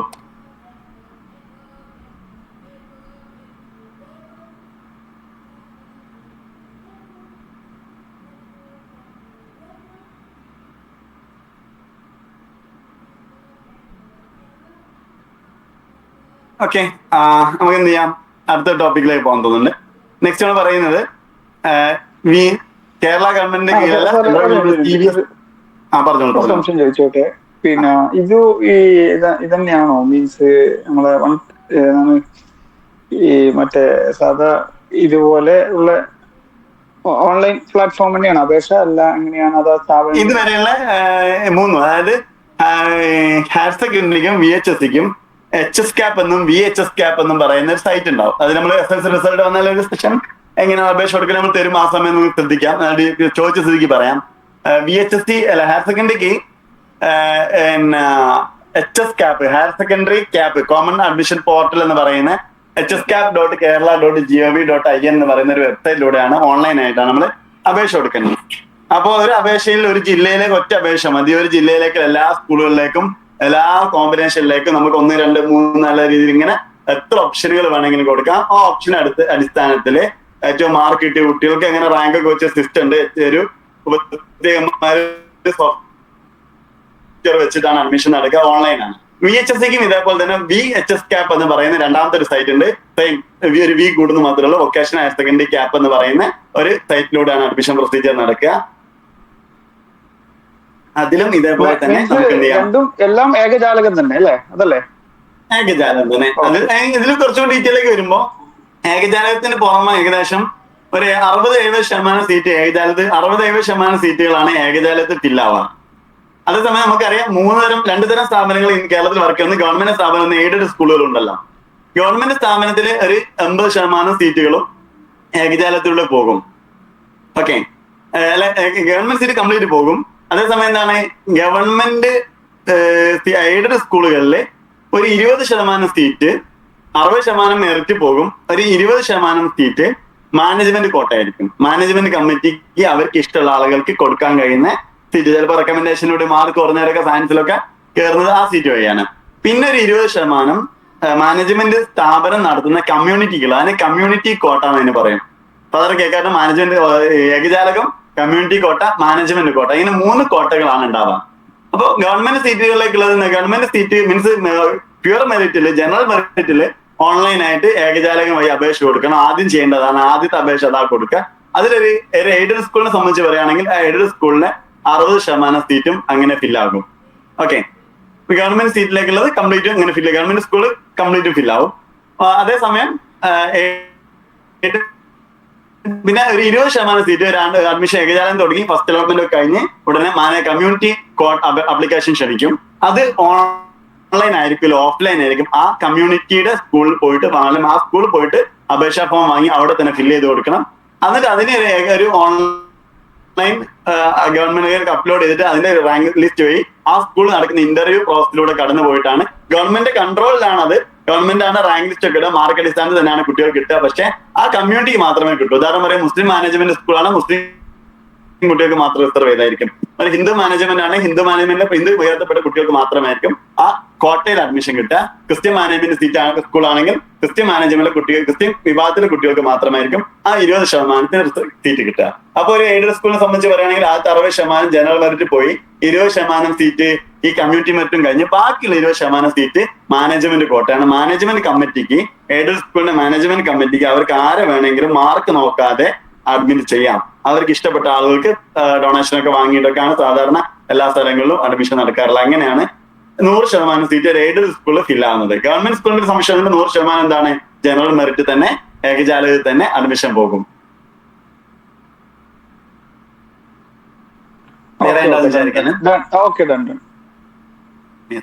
പിന്നെ നമ്മൾ പറഞ്ഞത് VHSE കുറിച്ച് പറഞ്ഞു. പിന്നെ അതേപോലെ തന്നെ മറ്റു പറഞ്ഞ ഈ ടെക്നിക്കൽ ഹയർ സെക്കൻഡറി സ്കൂളിന് ഓൺലൈൻ അല്ല, അതത് സ്കൂൾ കൊണ്ടുപോയി കൊടുക്കലാണ്. ആകെ ഒരു സ്കൂളൊക്കെയാണ് ഒരു ജില്ലയിൽ ഉണ്ടാവുക.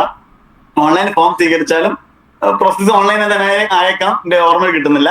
എന്തായാലും 1-2 സ്കൂളുകൾ പ്രത്യേകിച്ച് അവിടെ തന്നെ അപേക്ഷ കൊണ്ടുപോയി കൊടുക്കാറാണ് സാധാരണ. കോഴിക്കോട്, തിരുത്തിയാട്, വയനാട്, വാഴക്കാട്, മലപ്പുറം വാഴക്കാട്, വയനാടിന്റെ എനിക്ക് ഓർമ്മയില്ല. എനിവേ എന്റെ ജില്ല കോഴിക്കോട് ആയതുകൊണ്ട് തൊട്ടടുത്ത 2 സ്കൂൾ ലിസ്റ്റ് ചെയ്ത് നിന്നേ ഉള്ളൂ കേട്ടോ. അപ്പൊ ഒരു ജില്ലയിൽ 1-2 സ്കൂളുകൾ ഉണ്ടാവും.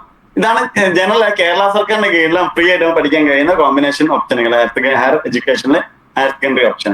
ഇനി നമുക്ക് CBSE ഒന്നും പ്രത്യേകിച്ച് ഒന്നും പറയുന്നത്, CBSE 10ാം ക്ലാസ് കഴിഞ്ഞ് റിസൾട്ട് വന്നിട്ടുണ്ട്. ഇപ്പൊ രക്ഷിതാക്കൾ ആശങ്കയിലാണ്. CBSE ഫുള്ള് കിട്ടി A1 കിട്ടിയാലും കേരള +1 കിട്ടൂലെന്ന് ആശങ്കപ്പെടുന്ന കുട്ടികളൊക്കെ മാനേജ്മെന്റ് സീറ്റൊക്കെ പോയി ബുക്ക് ചെയ്ത് തുടങ്ങിയ ഒരു കാലഘട്ടമാണ്.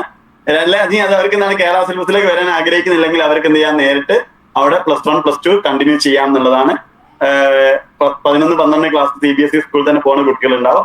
അവർക്ക് +2 CBSE +2 12ാം ക്ലാസ് എഴുതിയിട്ട് നീറ്റിനും JEE അവർക്ക് പ്രാക്ടീസ് ചെയ്ത് പോകുന്ന രീതിയിലേക്കുള്ള CBSE സ്കൂളുണ്ട്. മൂന്നാമത്തെ കോമ്പിനേഷൻ സ്കോൾ കേരള എന്ന് പറയുന്ന ഒരു ഓപ്ഷനാണ്. ഇതെന്താന്ന് വെച്ചാൽ ഈ പറയുന്ന ഓപ്ഷൻ ഒന്നും അവർക്ക് സീറ്റ് കിട്ടുന്നില്ല. നമ്മൾ എന്താണ് കേരള സിലബസ് പറഞ്ഞു, അതേപോലെ തന്നെ VHSE പറഞ്ഞു, അതേപോലെ ടെക്നിക്കൽ എഡ്യൂക്കേഷൻ ഒന്നും മാർക്ക് ഇല്ലാത്തതുകൊണ്ട് കുട്ടികൾക്ക് അഡ്മിഷൻ കിട്ടാതെ പോയാൽ അവർ പണ്ട് ഓപ്പൺ സ്കൂളിംഗ് ആണ് സ്കോൾ കേരള എന്ന് പറയുന്നത്. പ്രൈവറ്റ് എഡ്യൂക്കേഷൻ, പ്രൈവറ്റ് ആയിട്ട് പഠിക്കാന്ന് പറയുന്നത് നമ്മൾ എന്ത് ചെയ്യുന്നു, ട്യൂഷനോ ഒക്കെ ആണെങ്കിൽ കോച്ചിങ്ങിന് പോകുന്നു. ഏതെങ്കിലും ഒരു എയ്ഡഡോ ഗവൺമെന്റോ സ്കൂൾ എന്ത് ചെയ്യുന്നു, നമ്മൾ എക്സാം സെന്റർ ആയിട്ട് കുട്ടികൾക്ക് അപേക്ഷിക്കാം. ഇപ്പോൾ സ്കോൾ കേരളയിൽ അവർക്ക് പഠിക്കാനുള്ള കോണ്ടാക്ട് ക്ലാസ്സുകളും ബുക്കൊക്കെ കൊടുക്കും. അത് വെച്ച് എന്ത് ചെയ്യാം, അവർക്ക് പഠിച്ചിട്ട് ക്ലാസ് ചെയ്യാന്നുള്ളതാണ് ഓപ്പൺ റെഗുലർ എന്ന് പറയുന്ന വിഭാഗത്തിൽ ഉള്ളത്. അവിടെ സയൻസ് ഒക്കെ പഠിക്കാന്നുള്ളതാണ് പ്രത്യേകത. കുട്ടികൾക്ക് എന്ത് ചെയ്യാൻ പറ്റും, ചില സമയത്ത് ഈ പിന്നെ മതഭൗതിക വിദ്യാഭ്യാസമൊക്കെ പഠിക്കുന്ന ചില സ്ഥാപനങ്ങളൊക്കെ കുട്ടികൾ എന്ത് ചെയ്യും, മതം പഠിക്കും. അതേപോലെ തന്നെ ഈ പറയുന്ന സയൻസ് ഒക്കെ കോമ്പിനേഷൻ എടുത്തിട്ട് സ്കൂളും പഠിക്കുന്ന രീതിയിലൊക്കെ ഉള്ളവർ ഈ ഓപ്പൺ റെഗുലറിലാണ് ജോയിൻ ചെയ്യാറുള്ളത്. സയൻസ് ഒക്കെ പഠിക്കാം. അപ്പൊ എന്താണ് ഹ്യൂമാനിറ്റീസും കൊമേഴ്സും ഒക്കെ ഇതിൽ എന്താണ് ഓപ്ഷൻ ഉണ്ട്. അവർക്ക് ഏത് വേണമെങ്കിലും എന്ത് ചെയ്യാൻ പറ്റും, എഴുതാൻ പറ്റും. പ്രാക്ടിക്കൽ ഉണ്ടാവില്ല എന്നുള്ളതുകൊണ്ട് അവർക്ക് എന്ത് ചെയ്യും, പ്രാക്ടിക്കൽ ഇല്ലാത്ത വിഷയങ്ങൾക്ക് പ്രാക്ടിക്കൽ ഇല്ലാത്ത എക്സാം ആയിരിക്കും. പ്രാക്ടിക്കൽ ഇല്ലെങ്കിൽ അവരെന്ത് ചെയ്യും, ഏതെങ്കിലും ഒരു ഗവൺമെന്റ് സ്കൂളിലേക്ക് അവർ അഫിലിയേറ്റ് ചെയ്യും. അവിടെ പോയിട്ട് പ്രാക്ടിക്കൽ എക്സാം എഴുതി ഓപ്പൺ ആയിട്ടും വേണമെങ്കിൽ എന്ത് ചെയ്യാം, കുട്ടികൾക്ക് അവരിഷ്ടത്തിനനുസരിച്ച് ഓപ്പൺ സ്കോൾ കേരള എന്ന രീതിയിൽ രജിസ്റ്റർ ചെയ്തിട്ട് എന്ത് ചെയ്യാൻ പറ്റും, അവർക്ക് സയൻസോ കൊമേഴ്സോ ഹ്യൂമാനിറ്റീസോ പഠിക്കാം. ഇതിനും കേരള ഗവൺമെന്റ് റെഗുലർ ആയിട്ട് പഠിക്കുന്ന കുട്ടികൾ അതേ വാല്യൂ ആണുള്ളത്. കുട്ടികൾക്ക് എന്ത് ചെയ്യാം, നീറ്റും കീമും ഒക്കെ എന്ത് ചെയ്യാൻ പറ്റും, എഴുതാൻ പറ്റും എന്നുള്ള ഒരു പ്രത്യേകത കൂടിയുണ്ട്. അപ്പോ +2 ചെയ്യാൻ റെഗുലർ ആവാൻ പറ്റാത്ത കുട്ടികൾക്കുള്ള മുന്നിലുള്ള ഏറ്റവും പ്രധാനപ്പെട്ട മാർഗമാണ് സ്കോൾ കേരള അല്ലെങ്കിൽ ഓപ്പൺ +2 എന്ന് പറയുന്ന വിഭാഗം. ഇത് 2 വർഷമാണുള്ളത്. സാധാരണ +2 പോലെ തന്നെ 2 വർഷം അവർ സ്കൂളിൽ പോകണമെന്നില്ല, അവർക്ക് പ്രൈവറ്റ് ആയിട്ട് പഠിക്കാം. ഒരു 2 ക്ലാസ് ഉണ്ടാവും. അവിടെ പോയി അസൈൻമെന്റുകളൊക്കെ സബ്മിറ്റ് ചെയ്യണം. CE മാർക്കിനുള്ള ആ കുട്ടികളുടെ കൂടെ +1 +2 സാധാരണ എക്സാമിന് കൂടെ അവരുടെ എക്സാം നടക്കും. അവിടെ കൂടെ പരീക്ഷ എഴുതി ഓപ്പൺ ആയിട്ട് എഴുതി കുട്ടികളും പാസ്സായിട്ട് അവർക്ക് എന്ത് ചെയ്യാം, മുന്നോട്ട് പോകാം. ഇതാണ് ഈ പറയുന്ന സ്കോൾ കേരള എന്ന് പറയുന്ന വിഭാഗം. ഇനി ഇതും പറ്റാത്ത കുട്ടികൾക്കുള്ള ഒരു ഓപ്ഷനാണ് NIOS എന്ന് പറയുന്നത്. ഇത് നമ്മൾ കരിയർ ഗൈഡ് എന്ന നിലയ്ക്ക് നമ്മൾ അറിഞ്ഞു വെക്കണം. നമ്മള് സോഷ്യൽ മീഡിയയിൽ അല്ലെങ്കിൽ എന്താണ് പത്രങ്ങളിലോ കാണാറുണ്ട്, 6 മാസം കൊണ്ട് +2 എഴുതാം, പരീക്ഷ പാസ്സാവുന്നൊക്കെ പറഞ്ഞ പരസ്യങ്ങൾ കാണാറുണ്ട്. ആ സ്കീം ചെയ്യുന്നത് ഈ ഒരു സ്കീമിലാണ്, national institute of open school എന്ന് പറയുന്ന സ്കീം.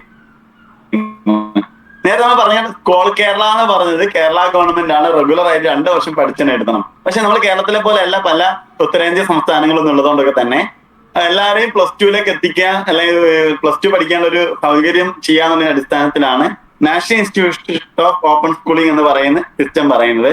അത് പ്രകാരം കുട്ടികൾക്ക് എന്ത് ചെയ്യാം, കുറഞ്ഞ വിഷയങ്ങൾ 4 വിഷയങ്ങൾ 5 വിഷയങ്ങൾ എങ്ങനെ എഴുതിയാൽ മതി. അത് തന്നെ 6 മാസം കൊണ്ട് പഠിച്ചെഴുതിയാൽ അവർ കുട്ടികൾക്ക് പാസ്സാകാൻ പറ്റുന്ന രീതിയിലുള്ള കോഴ്സുകളാണ്. 6 മാസം കൊണ്ട് കുട്ടിക്ക് എന്ത് ചെയ്യാൻ പറ്റും, എക്സാം എഴുതാൻ പറ്റും രജിസ്റ്റർ ചെയ്തിട്ട് എന്നൊരു ഇതുണ്ട്. 2 വർഷം പഠിക്കണമെന്നില്ല, 6 മാസം കൊണ്ട് അവർ കുട്ടികൾക്ക് എന്ത് ചെയ്യാം, എക്സാം എഴുതി പാസ്സാകാൻ പറ്റും. ഇത് കുട്ടി നമ്മൾ പ്രൊമോട്ട് ചെയ്യേണ്ട കാര്യമില്ല. പക്ഷെ 10ാം ക്ലാസ് നമുക്ക് കഴിയാൻ പറ്റിയില്ല, കുറെ കാലം ഗ്യാപ്പൊക്കെ പറ്റി വന്നു പോയി. അങ്ങനെയൊക്കെയുള്ള കുട്ടികൾക്ക് എന്ത് ചെയ്യാം, വേണമെങ്കിൽ +2 പാസ്സാകാൻ വേണ്ടി എന്ത് ചെയ്യാം, 6 മാസത്തെ +2 ഈ കോഴ്സ് പാസ്സായാലും കുട്ടികൾക്ക് +1 +2 കിട്ടുന്ന അതേ വാല്യൂ ഉണ്ട്. ഇന്ത്യയിലുള്ള ഏത് UGC അപ്രൂവ്ഡ് യൂണിവേഴ്സിറ്റിയിലും പോയിട്ട് അവർക്ക് ഡിഗ്രി ചെയ്യാൻ പറ്റും എന്നുള്ളതാണ് ഇതിന്റെ ബെനിഫിറ്റ്. പിന്നെ മറ്റൊരു സാധ്യത, ഇതിന്റെ സാധ്യത നമ്മൾ ഉപയോഗപ്പെടുത്താറുള്ളത്, പലപ്പോഴും കുട്ടികൾ പറയും, സാർ എനിക്ക് നേഴ്സ് ആവേണ്ടിയിരുന്നു, പക്ഷെ ഞാൻ കൊമേഴ്സ് ആയി പോയി പഠിച്ചത്, അല്ലെങ്കിൽ എനിക്ക് പൈലറ്റ് ആവേണ്ടിയിരുന്നു, ഞാൻ പഠിച്ചത് കൊമേഴ്സ് ആയി പോയി. അപ്പൊ എന്ത് ചെയ്യും ചോദിക്കുന്ന സമയത്ത്, ഇനി 2 വർഷം എടുത്ത് ഇനി സയൻസ് എടുത്ത് പഠിച്ചു വരിക എന്ന പ്രായോഗികം അല്ലാത്തത് കൊണ്ട് അത്തരം കുട്ടികളെ നമ്മൾ എന്ത് ചെയ്യാറുണ്ട്, NIOS വഴി സയൻസ് കോഴ്സിന് ജോയിൻ ചെയ്യിപ്പിക്കും. അങ്ങനെ ആ കുട്ടികൾക്ക് എന്ത് ചെയ്യാൻ പറ്റും, സയൻസ്, ഫിസിക്സും കെമിസ്ട്രി, മാത്സ് ഒക്കെ 6 മാസം കൊണ്ട് അവർ എഴുതിയെടുത്തിട്ട് അവർ ബ്രൈറ്റ് ആണെങ്കിൽ അവർക്ക് എന്ത് ചെയ്യാം, പൈലറ്റ് ആവാൻ പറ്റും, നീറ്റ് എഴുതാൻ പറ്റും, JEE എഴുതാനൊക്കെ പറ്റും. അപ്പൊ ഇങ്ങനെയുള്ളൊരു ഷോർട്ട് കട്ട് എന്നോ എളുപ്പവഴി എന്നൊക്കെ പറയാൻ പറ്റുമെന്ന് എനിക്ക് അറിയില്ല. ഇങ്ങനത്തെ ഒരു മാർഗം കൂടി നമ്മുടെ മുന്നിൽ ഉണ്ട് എന്ന കാര്യങ്ങൾ നിങ്ങളിലേക്ക് മുന്നിൽ വെക്കുകയാണ്. ഈ പറയുന്ന +2 എന്ന് പറയാൻ വേണ്ടി NIOS ആയി 6 മാസം കൊണ്ട് വേണമെങ്കിൽ +2 എഴുതിയെടുക്കാം. എന്നിട്ട് എന്ത് ചെയ്യാം, കുട്ടികൾക്ക് ഹയർ എഡ്യൂക്കേഷനിൽ പോകാം. അപ്പൊ പലപ്പോഴും പഠനം മുടങ്ങി പോയ ആളുകള്, ഇപ്പം ചില കുട്ടികൾക്ക് ദർസില് അല്ല മതവിദ്യാഭ്യാസത്തിൽ പോയിട്ട് അങ്ങനെ നടക്കാതെ ഇനി +2 എഴുതാൻ പറ്റില്ല എന്നൊക്കെ നിരാശപ്പെട്ടിരിക്കുന്ന ആളുകൾ ഉണ്ടെങ്കിൽ ഒരു ഫീസ് കൊടുത്ത്, ട്യൂഷൻ ഫീസ് കൊടുത്ത്, കുറച്ച് പണം ഏജൻസികളൊക്കെ കുറച്ച് ഫീസൊക്കെ ഈടാക്കുന്നുണ്ട് അതിന് ട്യൂഷനൊക്കെ വേണ്ടി. എന്നാൽ പോലും വേണമെങ്കിൽ നമ്മൾ എന്ത് ചെയ്യാം, ഇതുവഴി എഴുതിയെടുക്കാൻ പറ്റും എന്നുള്ളതാണ് NIOSന്റെ പ്രത്യേകത. ഇത്രയും മാർഗത്തിലൂടെ +2 വഴി മുന്നോട്ട് പോകാൻ പറ്റും. ഓക്കെയാണ് വിചാരിക്കുകയാണ്. ഇതുവരെ പറഞ്ഞ കാര്യം, ഇത്രയും കാര്യങ്ങൾ എന്താണ് കേരളത്തില് +2 എന്ന് വെച്ചാൽ ഇനിയുള്ള കാലത്ത് ഹയർ എഡ്യൂക്കേഷൻ കഴിയെന്ന് പറഞ്ഞാൽ +2 ആയതുകൊണ്ട് ഡിഗ്രി എടുക്കണമെങ്കിൽ +2 വേണം എന്നുള്ളതുകൊണ്ട് ഇത്തരം 6 മാസം ഡിഗ്രി കോഴ്സിലൂടെ വരെ എന്ത് ചെയ്യാം, വേണമെങ്കിൽ ഒരു കുട്ടിക്ക് +2 പാസ്സാകാൻ കഴിയും. അങ്ങനെയുള്ള കുട്ടികൾക്ക് എന്ത് ചെയ്യാം, എല്ലാ ഡിഗ്രിയും എല്ലാ യൂണിവേഴ്സിറ്റിയിലും, ഈവൻ ഇപ്പോ നീറ്റ് ആയാലും കീമായാലും JEE ആണെങ്കിലും ഈ പറയുന്ന എല്ലാ കോഴ്സുകൾക്കും അപേക്ഷിക്കാൻ അവർ അർഹരായി മാറും +2 പാസ്സായി കഴിഞ്ഞത്. ഇതിലാണ് +2 എന്ന് പറയുന്ന സ്കീമിൽ നമുക്ക് പറയാനുള്ളത്. അപ്പോൾ രണ്ടാമത്തെ മെയിൻ കോമ്പിനേഷൻ അവസാനിക്കുകയാണ്. രണ്ടാമതൊരു കോമ്പിനേഷൻ ആണ്, +2 പോകാൻ കഴിയാത്ത കുട്ടികൾ ചോദിക്കും, പെട്ടെന്നൊരു ജോലി ഞാൻ ആഗ്രഹിക്കുന്നുണ്ടെങ്കിൽ ആ കുട്ടികൾക്ക് ഒരു ഓപ്ഷനാണ്. ഒരു മിനിറ്റ്, ഇപ്പൊ പറഞ്ഞ 2 കാര്യത്തിൽ ഒരു സംശയം ചോദിക്കട്ടെ. 2 കോഴ്സ് ഉണ്ട്, NIOSും അതിൽ പ്രാക്ടിക്കല് വരുന്ന വിഷയങ്ങളുണ്ടല്ലോ, +1 +2 സയൻസ് വിഷയങ്ങളൊക്കെ. അപ്പൊ ഈ കുട്ടികൾ എന്താ ചെയ്യാ, ഇങ്ങനെ ഓൺലൈൻ പ്ലാറ്റ്ഫോമിൽ ഗവൺമെന്റ് എന്ത് ചെയ്യും, സ്കോളർ കേരള രജിസ്റ്റർ ചെയ്ത് കഴിഞ്ഞാല് ആ കുട്ടികൾക്ക് തൊട്ടടുത്തുള്ള ഏതെങ്കിലും സെന്റർ ആയിട്ട് കൊടുക്കാമല്ലോ. ഇപ്പൊ എന്റെ സ്കൂളില് തൊട്ടടുത്തുള്ള എല്ലാ നാട്ടിലെ കുട്ടികളും എന്ത് ചെയ്യുന്നു, സെന്റർ ആയിട്ട് അപേക്ഷിക്കും. അവർക്ക് നമ്മുടെ സ്കൂളിൽ വന്നിട്ടാണ് അവര് എക്സാം എഴുതേണ്ടത്. സയൻസ് രജിസ്റ്റർ ചെയ്ത കുട്ടികൾക്ക് ഇതേപോലെ ഗവൺമെന്റ് ജില്ലയിൽ 1, 2, 3 സ്കൂളുകൾ അഫിലിയേറ്റ് കണക്ട് ചെയ്ത് കൊടുക്കും. ആ കുട്ടികൾ ആ സ്കൂളിൽ പോയിട്ടാണ് എക്സാം എഴുതേണ്ടത്. സാറ് ജില്ല എവിടെ നിന്നാണ് സാറ്? ഞാൻ കണ്ണൂർ. കണ്ണൂരാണ്. കണ്ണൂർ ജില്ലയിലെങ്കിലും 1, 2 സ്കൂളുകൾ എന്തായിരിക്കും ഗവൺമെന്റ് ഇത് കൊടുക്കും. ഞങ്ങളുടെ നാട്ടില് കോഴിക്കോട് ജില്ലയിൽ കൊടുവള്ളി സ്കൂളൊക്കെ എന്താണ് ഇതിന്റെ സെന്ററാണ്, നോഡൽ സെന്ററാണ്. അപ്പൊ അവിടുത്തെ ലാബ് ഉപയോഗിച്ചിട്ടാണ് അവരെന്ത് ചെയ്യുക, അവിടുത്തെ ഫിസിക്സും കെമിസ്ട്രി മാത്സ് ഒക്കെ എഴുതാം. അത് ഈ അപേക്ഷിക്കുന്ന സമയത്ത് ഓപ്റ്റ് ചെയ്യേണ്ട സൗകര്യം ഉണ്ടാവുമായിരിക്കും അല്ലെ? അതായത് സ്കോളർ കേരള അപേക്ഷ കൊടുത്താൽ അവർക്ക് സ്കൂൾ ഓപ്റ്റ് ചെയ്യാൻ താല്പര്യം ഉണ്ടായിക്കോളും. അവർക്ക് ഏതെങ്കിലും ഒരു സ്കൂളിലേക്ക് സ്കോളർ കേരള എന്ത് ചെയ്യും, അസൈൻ ചെയ്യും. ആ സ്കൂളിൽ തന്നെ പോയി എഴുതണം. ഇപ്പോ അഡീഷണൽ മാത്സ് എന്ന് പറയുന്ന ഒരു ഓപ്ഷൻ ഇപ്പൊ എല്ലാ കുട്ടികൾക്കും വന്നിട്ടുണ്ട്. കൊമേഴ്സുകാർക്ക് വേണമെങ്കിൽ മാത്സ് കൂടി എഴുതി പാസ്സാന്ന് പറയുന്നുണ്ട്.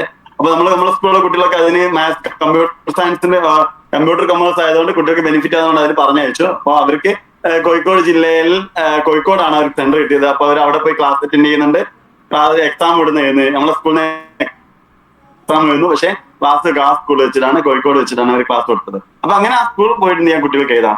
NIOSന് ഇങ്ങനെ തന്നെയാണ്, ചില സെന്ററുകളുണ്ട്. ആ സെന്ററിൽ പോയിട്ടാണ് കുട്ടികൾ എക്സാമും കാര്യങ്ങളൊക്കെ ചെയ്യേണ്ടത്, ക്ലിയർ ചെയ്യേണ്ടത്. ഓക്കെ. Next polytechnic. ഷോർട്ടായിട്ട് പറയാൻ 10 മണി അല്ലേ, ഷോർട്ടായിട്ട് പറഞ്ഞു പോവാം. പോളിടെക്നിക് എന്ന് പറഞ്ഞാൽ കുട്ടികൾക്ക് പെട്ടെന്ന് +2 എങ്ങനെ ഒക്കെ ബുദ്ധിമുട്ടുണ്ട്, ഒരുപാട് ഇംഗ്ലീഷും മാത്സും പഠിക്കാൻ കഴിയില്ല എന്നൊക്കെ തോന്നുകയാണെങ്കിൽ അങ്ങനെയുള്ള കുട്ടികൾക്ക് ഒപ്റ്റ് ചെയ്യാവുന്ന ഒരു മാർഗ്ഗമാണ് പോളിടെക്നിക് എന്ന് പറയുന്നത്. NIOC പറഞ്ഞല്ലോ, NIOCക്ക് പിന്നെ തുടർ പഠനങ്ങൾക്ക് പ്രയാസം ഉണ്ടാക്കും. ഉദാഹരണം, ഒരു കുട്ടിക്ക് കീം എഴുതണം, JE എഴുതണം, അതിന് പ്രയാസം നിലവിലുണ്ടോ? ഇല്ല. അതിന്റെ നോട്ടിഫിക്കേഷൻ ഇടയ്ക്കിടയ്ക്ക് കാണാറുണ്ടല്ലോ. എങ്ങനെ പിന്നെ ഇത്തരം പരീക്ഷകൾ എഴുതാൻ യോഗ്യത ഇല്ല എന്നുള്ളത് ചിലപ്പോൾ ജെഇന്റെ യോഗ്യതയിലുണ്ടോ എന്ന് ഞാൻ അപ്ഡേറ്റ് ചെയ്യാം. എന്റെ ധാരണ പ്രകാരം ഈവൻ ആർമി മേഖലയിലുള്ള കോഴ്സുകൾ ഉൾപ്പെടെ അവർക്ക് എഴുതാനുള്ള പ്രൊവിഷൻ ഉണ്ട് എന്നാണ് മനസ്സിലാകുന്നത്. കാരണം കേരള മീൻസ് ഈ പറയുന്ന NIOS കേന്ദ്ര ഗവൺമെന്റ് നൽകുന്ന സർട്ടിഫിക്കറ്റ് ആണ്. കേന്ദ്ര സർക്കാരിന്റെ കീഴിൽ +2 പാസ്സായി എന്ന് പറയുന്ന സർട്ടിഫിക്കറ്റ് ആയതുകൊണ്ട് അതിന് വാലിഡിറ്റി ഉണ്ട് എന്നുള്ളതാണ്. സാർ കൺസേൺ പറഞ്ഞതുകൊണ്ട് എന്താ ഞാൻ അപ്ഡേറ്റ് ചെയ്തിട്ട് നെക്സ്റ്റ് സെഷനിൽ ഈ ഒരു ക്ലാരിഫൈ ചെയ്തിട്ട് പറയുകയും ചെയ്യാം കേട്ടോ. നമ്മള് എന്റെ ധാരണ പ്രകാരം അത് പറ്റുന്നതാണ് സാർ ഇപ്പം പറഞ്ഞുകൊണ്ട്. നീറ്റിനും ജെഇക്കും അങ്ങനെ ലിമിറ്റ് ഉണ്ടോ എന്നുള്ള കാര്യം ഒന്ന് ക്ലാരിഫൈ ചെയ്ത് പറയാം. എനിവേ കുട്ടികൾ +2 ക്വാളിഫൈഡ് ആവുകയും എല്ലാ ഡിഗ്രിക്കും അപേക്ഷിക്കാൻ പറ്റുമെന്നാണ് ജനറൽ. ഏതെങ്കിലും സ്പെസിഫിക് ആയിട്ട് ഏതെങ്കിലും എക്സാമിന് പാടില്ലാത്തതുണ്ടെങ്കിൽ അത് നോക്കിയിട്ട് ഡിസ്കസ് ചെയ്തിട്ട് പറയാം നെക്സ്റ്റ് സെഷനിൽ. അല്ല, ചില ഈ എക്സാമുകൾ 2 years +2 തന്നെ പറയാറുണ്ട്. അല്ല, അങ്ങനെ സ്പെസിഫിക് ആയിട്ട് പറയുന്ന സ്ഥാപനങ്ങൾക്ക് ഒഴികെ ഇപ്പൊ ഡിഗ്രി ചേരണമെങ്കിൽ എല്ലാ കുട്ടിക്കും ജോയിൻ ചെയ്യാലോ. ഡിഗ്രി ഇപ്പൊ എന്താണ് UGC അപ്രൂവ്ഡ് ആയിട്ടുള്ള CUET ഏതാണെങ്കിൽ ഈ കുട്ടിക്ക് പറ്റും. ചില സ്പെസിഫിക് കോഴ്സുകൾക്ക് ഇങ്ങനെ പറയുന്നുണ്ടാവും. അത് ഇങ്ങനെയുള്ള കോഴ്സുകൾ ഏതാന്നുള്ളത് നമുക്ക് എന്ത് ചെയ്യാം, നെക്സ്റ്റ് സെഷന് വേണമെങ്കിൽ ലിസ്റ്റ് ചെയ്തിട്ട് ഞാൻ അപ്ഡേറ്റ് ചെയ്ത് തരാം. ജനറലി ഈ കോഴ്സുകൾ പോകുന്ന കുട്ടികൾ കൂടുതലും പോകുന്നത് ഡിഗ്രി കിട്ടുക എന്നുള്ള ഓപ്ഷനിലായിരിക്കും. അങ്ങനെയുള്ള പർപ്പസിനൊക്കെ ഇത് മതി. എന്തെങ്കിലും സ്പെസിഫിക് ആയിട്ടുള്ള കോഴ്സുകൾ ഉണ്ടോ എന്നുള്ള കാര്യം നോക്കിയിട്ട് നമുക്ക് അപ്ഡേറ്റ് ചെയ്ത് പറയാം. ഓക്കെ, നെക്സ്റ്റ് സെഷനിലേക്ക് അപ്ഡേറ്റ് ചെയ്യാം. നെക്സ്റ്റ് എന്ന് പറയുന്നത് കേരള പോളിടെക്നിക് കുറിച്ചിട്ടാണ്. പോളിടെക്നിക് എന്ന് പറഞ്ഞാൽ പെട്ടെന്ന് ഒരു 3 വർഷം കൊണ്ടൊരു ജോലി ആവാം, ടെക്നിക്കൽ മേഖലയിൽ ജോലി കിട്ടുക എന്നുള്ളതാണ് ഈ പറയുന്ന പോളിടെക്നിക്കിന്റെ പ്രത്യേകത. നമ്മൾ നേരെ പറയുന്ന പോലെ ഒരുപാട് കോമ്പിനേഷനുകൾ, ഒരുപാട് മേഖലയിൽ പോകാൻ പറ്റും. ഇവിടെ പറയേണ്ടത് നമ്മൾ എഞ്ചിനീയറിംഗ് ഹബ്ബാണ് ചെറിയ പോളിടെക്നിക്. എഞ്ചിനീയറിംഗിന് 3 രീതിയിലുള്ള എഞ്ചിനീയർമാരാവാം. ഒന്ന് ബിടെക് കഴിഞ്ഞ എഞ്ചിനീയർ, അവരെ അസിസ്റ്റ് ചെയ്യാന്നൊക്കെ ഉള്ളതാണ് തൊട്ട് താഴെ ഈ പറയുന്ന പോളിടെക്നിക്കിൽ വരുന്ന എഞ്ചിനീയറിംഗ് കോഴ്സിന്റെ ഭാഗമായിട്ട് വരുന്ന ആളുകൾ ചെയ്യുന്നത്. ഉദാഹരണം പറയുകയാണെങ്കിൽ ഒരു സിവിൽ എഞ്ചിനീയർക്ക് അതുമായി ബന്ധപ്പെട്ട വർക്ക് ചെയ്യുന്ന സിവിൽ എഞ്ചിനീയർക്ക് പ്ലാന് ഇത്തരം കാര്യങ്ങളൊക്കെ വരയ്ക്കാനും കാര്യങ്ങളൊക്കെ പഠിക്കുന്ന അതിന് സപ്പോർട്ട് ചെയ്യുന്ന ഒരു അസിസ്റ്റന്റ് ആയിട്ട് വർക്ക് ചെയ്യുന്ന ആളായിരിക്കും ഈ പോളി സിവിൽ എഞ്ചിനീയറിംഗ് കഴിയുന്ന ഒരാൾക്ക് കിട്ടുന്ന ജോബ്. അതായത് മെയിൻ ബിടെക് എഞ്ചിനീയർ തൊട്ട് താഴെ അസിസ്റ്റന്റ് ഒക്കെ വർക്ക് ചെയ്ത് തുടങ്ങാൻ പറ്റുന്ന ഒരു കരിയർ ആയിട്ടാണ് നമ്മൾ ഇതിന് ലിസ്റ്റ് ചെയ്യാറുള്ളത്. ബിടെക്കിന് തൊട്ട് താഴെ വരുന്ന ഒരു എഞ്ചിനീയറിംഗ് എന്ന രീതിയിലുള്ളതാണ് നമ്മളിവിടെ പോളിടെക്നിക് പഠിച്ചുള്ള ഒരു കാര്യമായിട്ട് പറയുന്നത്. അപ്പൊ ഒരുപാട് കോമ്പിനേഷൻ, ബിടെക്കിൽ എല്ലാ കോമ്പിനേഷനും ഇവിടെ എന്താണ് ഈ പറയുന്ന പോളിടെക്നിക്കിന് കോമ്പിനേഷനുകളുണ്ട്. ഒരുപാട് പുതിയ പുതിയ കോഴ്സുകളൊക്കെ ഇതിൽ വരുന്നുണ്ട്. അപ്പൊ ഒരു മെയിൻ ബിടെക് എഞ്ചിനീയർ തൊട്ട് താഴെ വർക്ക് ചെയ്തിട്ട് കയറി പോകാൻ പറ്റുമെന്നതാണ് ഒരു പ്രത്യേകത. മറ്റേ പ്രത്യേകത, ഇത് കഴിയുന്ന കുട്ടികൾക്ക് ഉദാഹരണം പറയാം, പോളി കഴിഞ്ഞ +2 സയൻസ് പഠിച്ച കുട്ടികൾക്ക് വേണമെങ്കിൽ പോളിക്ക് ലാറ്ററൽ എൻട്രി ഉണ്ട്. ലാറ്ററൽ എൻട്രി എന്ന് വെച്ചാൽ 3 വർഷത്തെ കോഴ്സ് 2 വർഷം കൊണ്ട് പാസ്സാവാം. അല്ല, പോളി കഴിഞ്ഞൊരു കുട്ടിക്ക് ലാറ്ററൽ എൻട്രി ഉണ്ട്. അത് വഴി എന്ത് ചെയ്യാം, അവർക്ക് ബിടെക് സെക്കൻഡ് ഇയറിലേക്ക് നേരിട്ട് ആക്സസ് കിട്ടും. പോളി 3 വർഷം പഠിച്ച ഒരു കുട്ടിക്ക് ബിടെക് പഠിക്കാൻ താല്പര്യപ്പെടുകയാണെങ്കിൽ എൻട്രൻസ് എക്സാം എഴുതിയിട്ടോ അല്ലെന്നാണ് ബിടെക്കിൽ ജോയിൻ ചെയ്യുമ്പോൾ കുട്ടി സെക്കൻഡ് ഇയറിലേക്ക് പ്രവേശനം കിട്ടാനുള്ള ഒരു ഓപ്ഷൻ ഉണ്ട്. അതാണ് ലാറ്ററൽ എൻട്രി എന്നത്. അപ്പൊ കുട്ടികൾക്ക് എന്ത് ചെയ്യാൻ പറ്റും, ഇങ്ങനെ വേണമെങ്കിൽ പിന്നീട് അവർ താല്പര്യം തോന്നാൻ ബിടെക് എടുക്കാനും പറ്റും. അതേസമയം പെട്ടെന്നൊരു ടെക്നിക്കൽ മേഖലയിൽ ഒരു ജോബ് അസൈൻ ചെയ്യാനും ഇവർക്ക് ഈ പറയുന്ന പോളിടെക്നിക് വഴി പറ്റുമെന്നുള്ളൊരു പ്രത്യേകത കൂടിയുണ്ട്. മൂന്നാമത്തെ ഒരു കാറ്റഗറിയാണ് +2 കഴിഞ്ഞ് അല്ലെങ്കിൽ +2 അല്ലെങ്കിൽ എന്തെന്ന് പറയും ചോദിക്കുന്ന കുട്ടികൾക്കുള്ള മറ്റൊരു ഓപ്ഷനാണ് ITIകൾ. നേരത്തെ പറഞ്ഞ പോലെ എഞ്ചിനീയറിംഗിലെ ഏറ്റവും ടോപ്പ് ബിടെക് ആണ്, തൊട്ട് താഴെ പോളിയാണ്, അതിന് താഴെ വരുന്ന ഒരു ട്രേഡ് അല്ലെങ്കിൽ തൊഴിൽ പഠിക്കുക എന്നുള്ളതാണ് ITI കൊണ്ട് ഉദ്ദേശിക്കുന്നത്. നമ്മൾ പറഞ്ഞ പോലെ wireman, painter, general welder, plumber, carpenter, mentor, ഒരുപാട് ഓപ്ഷനുകളുണ്ട്. ലേബേഴ്സ് ആണ് യഥാർത്ഥം എന്നുള്ളത് നമ്മൾ മനസ്സിലാക്കണം. വൈറ്റ് കോളർ ജോബ് എന്നതിനേക്കാളും ബ്ലൂ കോളർ ജോബിലേക്കാണ് ആളുകൾ എത്തിയ. ഗ്രൗണ്ട് ലെവലിൽ വർക്ക് ചെയ്യേണ്ട ആളുകളാണ്. മെക്കാനിക് ആണെങ്കിൽ അയാൾ കാറ് നന്നാക്കുന്ന ആളാണ്, അപ്പൊ കയ്യിൽ ഗ്രീസൊക്കെ പുരളും എന്നൊരു ചിന്ത അവർക്ക് വേണം. അങ്ങനെയുള്ള ഒരു ജോബ് പഠിച്ചെടുക്കാം എന്ന രീതിയിലുള്ളതാണ് ഇതിൽ നമ്മൾ മനസ്സിലാക്കേണ്ടത്. 2 വർഷ കോഴ്സാണ് കൂടുതലായി, ചിലത്തിൽ 1 വർഷ കോഴ്സ് ഉണ്ടാവും. അവിടെ NCVT, SCVT എന്ന് പറയുന്ന സ്റ്റേറ്റ് ഗവൺമെന്റിനെ സെൻട്രൽ ഗവൺമെന്റിനെ സർട്ടിഫിക്കറ്റ് ഉണ്ട്. സെൻട്രൽ ഗവൺമെന്റ് സർട്ടിഫിക്കറ്റുകളാണ് എപ്പോഴും നല്ലത്. 2 വർഷ കാലാവധിയുള്ള കോഴ്സുകളാണ്. നമ്മൾ ഇത്തരത്തിൽ ഒരുപാട് കോഴ്സുകളുണ്ട്, അതായത് 2 വർഷ കോഴ്സുകളാണ് ഒപ്റ്റ് ചെയ്യുന്നത്. ജനറലി പറഞ്ഞു പോകുമ്പോൾ ഇതാണ്. ഇതിനും ഓൺലൈനാണ് ആപ്ലിക്കേഷൻ കൊടുക്കേണ്ടത്. കേരള പോളി എന്ന് പറയുന്ന ഒരു വെബ്സൈറ്റിലാണ് ഇതിന്റെ അപേക്ഷ ക്ഷണിക്കാറുള്ളത്. സോറി, ITIക്കും പോളിക്കൊക്കെ അഡ്മിഷൻ ക്ഷണിക്കുന്ന സമയത്ത് അതിന്റെ ഓൺലൈനാണ് ഇതിന്റെയും അഡ്മിഷൻ നടക്കാറുള്ളത് മനസ്സിലാക്കാം. അപ്പോൾ മെട്രിക് ട്രേഡ് എന്നും നോൺ മെട്രിക് ട്രേഡ് എന്നും പറയുന്ന 2 കാറ്റഗറിയിലായിട്ടാണ് ഇത് വരാറുള്ളതിനെ കുറിച്ചൊക്കെ മീൻസ് മനസ്സിലാക്കി വെക്കുക. 2 വർഷമാണുള്ളത്. പെട്ടെന്ന് ഒരു ജോലി ആവോ എന്നതിനെ കുറിച്ചാണ് സിമ്പിളായി നമ്മൾ മനസ്സിലാക്കേണ്ടത്. ITI കോഴ്സുകളെ കുറിച്ച്. ITI കഴിഞ്ഞ കുട്ടികൾക്ക് വേണമെങ്കിൽ എന്താവാം, പോളിയിലേക്ക് പോകാം. പോളിയെ കുറിച്ച് പറഞ്ഞു 10ാം ക്ലാസ് കഴിഞ്ഞ കുട്ടികളാണ് യോഗ്യതയെങ്കിലും ഏറ്റവും നല്ലത്, കൂടുതൽ കുട്ടികൾ ഇപ്പം ട്രെൻഡ് കാണുന്നത് +2 കഴിഞ്ഞ ശേഷം പോളിയിലേക്ക് പോകാന്ന് പറയുന്ന ഒരു ട്രെൻഡ് കാണാറുണ്ട്. മാത്സോ അല്ലെ കുറച്ചുകൂടി പഠിച്ചിട്ട് പോളിയിലേക്ക് പോകുന്ന രീതി ഇന്ന് കാണുന്നുണ്ട്. ഇനി ഇതിലെ പെട്ടെന്ന് മറ്റേ ഓപ്ഷൻ ഡിപ്ലോമ ആൻഡ് സർട്ടിഫിക്കറ്റ് കോഴ്സുകളാണ്. ഡിപ്ലോമ 6 മാസത്തേക്ക് 3 മാസത്തേക്ക് സർട്ടിഫിക്കറ്റ് കോഴ്സുകൾ ഈ മേഖലയിൽ ധാരാളം നടക്കുന്നുണ്ട്. ഉദാഹരണം പറയുകയാണെങ്കിൽ SLC കഴിഞ്ഞിട്ട് ഒരുപാട് ഇനി പഠിക്കാനൊന്നും കഴിയില്ലാന്ന് തോന്നുകയാണെങ്കിൽ അവർക്ക് എന്തെങ്കിലും ടെക്നിക്കൽ ആയിട്ടുള്ള ഫുഡ് ഡിസൈൻ അല്ലെങ്കിൽ ഫുഡ് പ്രിപ്പറേഷൻ ആയിട്ടുള്ള കോഴ്സുകൾ, ഫുഡ് മാനേജ്മെന്റ്, ഫുഡ് പ്രിപ്പറേഷൻ അല്ലെങ്കിൽ ഹോട്ടൽ മാനേജ്മെന്റ് ഒക്കെ ആയി ബന്ധപ്പെട്ടുള്ള ഷോർട്ട് ടേം കോഴ്സുകളിലൂടെ ഒക്കെ പോയിട്ട് കുട്ടികൾ എന്ത് ചെയ്യുന്നുണ്ട്, 6 മാസത്തെ ഡിപ്ലോമ കോഴ്സുകൾ, 3 മാസത്തെ സർട്ടിഫിക്കറ്റ് കോഴ്സുകളൊക്കെ കുട്ടികൾ ചെയ്തിട്ടും +2 10ാം ക്ലാസ് കഴിഞ്ഞ ഉടനെ കുട്ടികളിലേക്ക് പോകാറുണ്ട് എന്നാണ് പറയാറുള്ളത്. അപ്പൊ ഇങ്ങനെ വ്യത്യസ്തമായ മാർഗങ്ങളിലൂടെ, പ്രധാനപ്പെട്ട ഈ 4 മാർഗങ്ങളിലൂടെയാണ് കുട്ടികൾ മുന്നോട്ട് പോകാനും കഴിയുക. അപ്പൊ നമ്മൾ ഇന്നത്തെ ഒരു ടോപ്പിക് ആഫ്റ്റർ +2 എന്ന് പറയാം, ആഫ്റ്റർ SLC എന്ന് പറയുന്ന ടോപ്പിക് നമ്മൾ ഇവിടെ ഏതാണ്ട് വൈൻഡ് ചെയ്യാണ്. ഇവിടെ അവസാനിക്കുന്ന സമയത്ത് നമ്മൾ മനസ്സിലാക്കേണ്ട ഒരു നമ്മൾ ഓവറോൾ പറഞ്ഞു പോവുകയാണെങ്കിൽ ഏറ്റവും കൂടുതൽ കുട്ടികൾക്ക് പഠന അവസരങ്ങളുള്ളത് +2 എന്ന് പറയുന്ന കോമ്പിനേഷൻ ആണ്. ഹയർ സെക്കൻഡറി എന്ന് പറയുന്ന കോമ്പിനേഷൻ ഹ്യൂമാനിറ്റീസ് വിഷയങ്ങളിലായിട്ട് നിരവധി മേഖലയിലൂടെ കടന്നു പോകാൻ മനസ്സിലാക്കി. അതുപോലെ മറ്റൊരു കോമ്പിനേഷനാണ് VHSC വൊക്കേഷണൽ ഹയർ സെക്കൻഡറി എന്ന് പറയുന്ന കോമ്പിനേഷൻ. അതിലും നമ്മൾ നിരവധി ഒരു വൊക്കേഷൻ കൂടി പഠിക്കുമെന്ന് മനസ്സിലാക്കി. ദെൻ ടെക്നിക്കൽ എഡ്യൂക്കേഷനെ കുറിച്ച് പറഞ്ഞു, അതേപോലെ VHSC കുറിച്ച് പറഞ്ഞു, ഈ പറയുന്ന സ്കോൾ കേരള ഓപ്പൺ സ്കൂളിനെ കുറിച്ച് നമ്മൾ മനസ്സിലാക്കി. ഇങ്ങനെയുള്ള +2 പാസ്സാവുക എന്ന് പറയുന്ന ഒരു എൻട്രി ഇനിയുള്ള കാലഘട്ടത്തിലെ പ്രധാന എൻട്രി SLC അല്ല എന്നുള്ളത് കൊണ്ട് തന്നെ കുട്ടികൾ മിക്കവാറും ആളുകൾ വ്യത്യസ്ത മാർഗങ്ങളുണ്ട് +2 എന്ന ലെവലിലേക്ക് കുട്ടികളെ എത്തിക്കാനുള്ള ഓപ്ഷനുകളാണ് പരിചയപ്പെട്ടത്. ഇനി അതൊന്നും അല്ലെങ്കിൽ പോളിയിലേക്ക് പോകാം,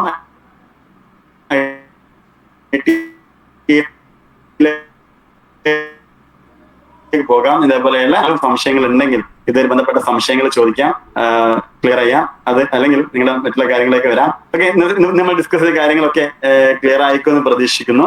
എന്തെങ്കിലും ചോദിക്കാനുണ്ടെങ്കിൽ ഇതുമായി ബന്ധപ്പെട്ട് നേരെ സാറ് കുറച്ച് കാര്യങ്ങൾ ചോദിച്ചു, മറ്റെന്തെങ്കിലും ഉണ്ടെങ്കിൽ ചോദിക്കാം, നിങ്ങളുടെ ഫീഡ്ബാക്ക് പറയാം.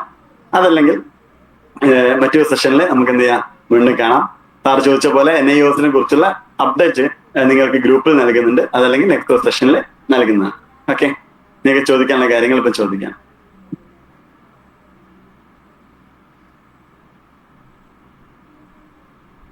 ഓക്കെ ആണോ? എന്തെങ്കിലും ചോദിക്കാനുണ്ടോ? മൈക്ക് ഓപ്പൺ ചെയ്ത് ചോദിച്ചോളൂ.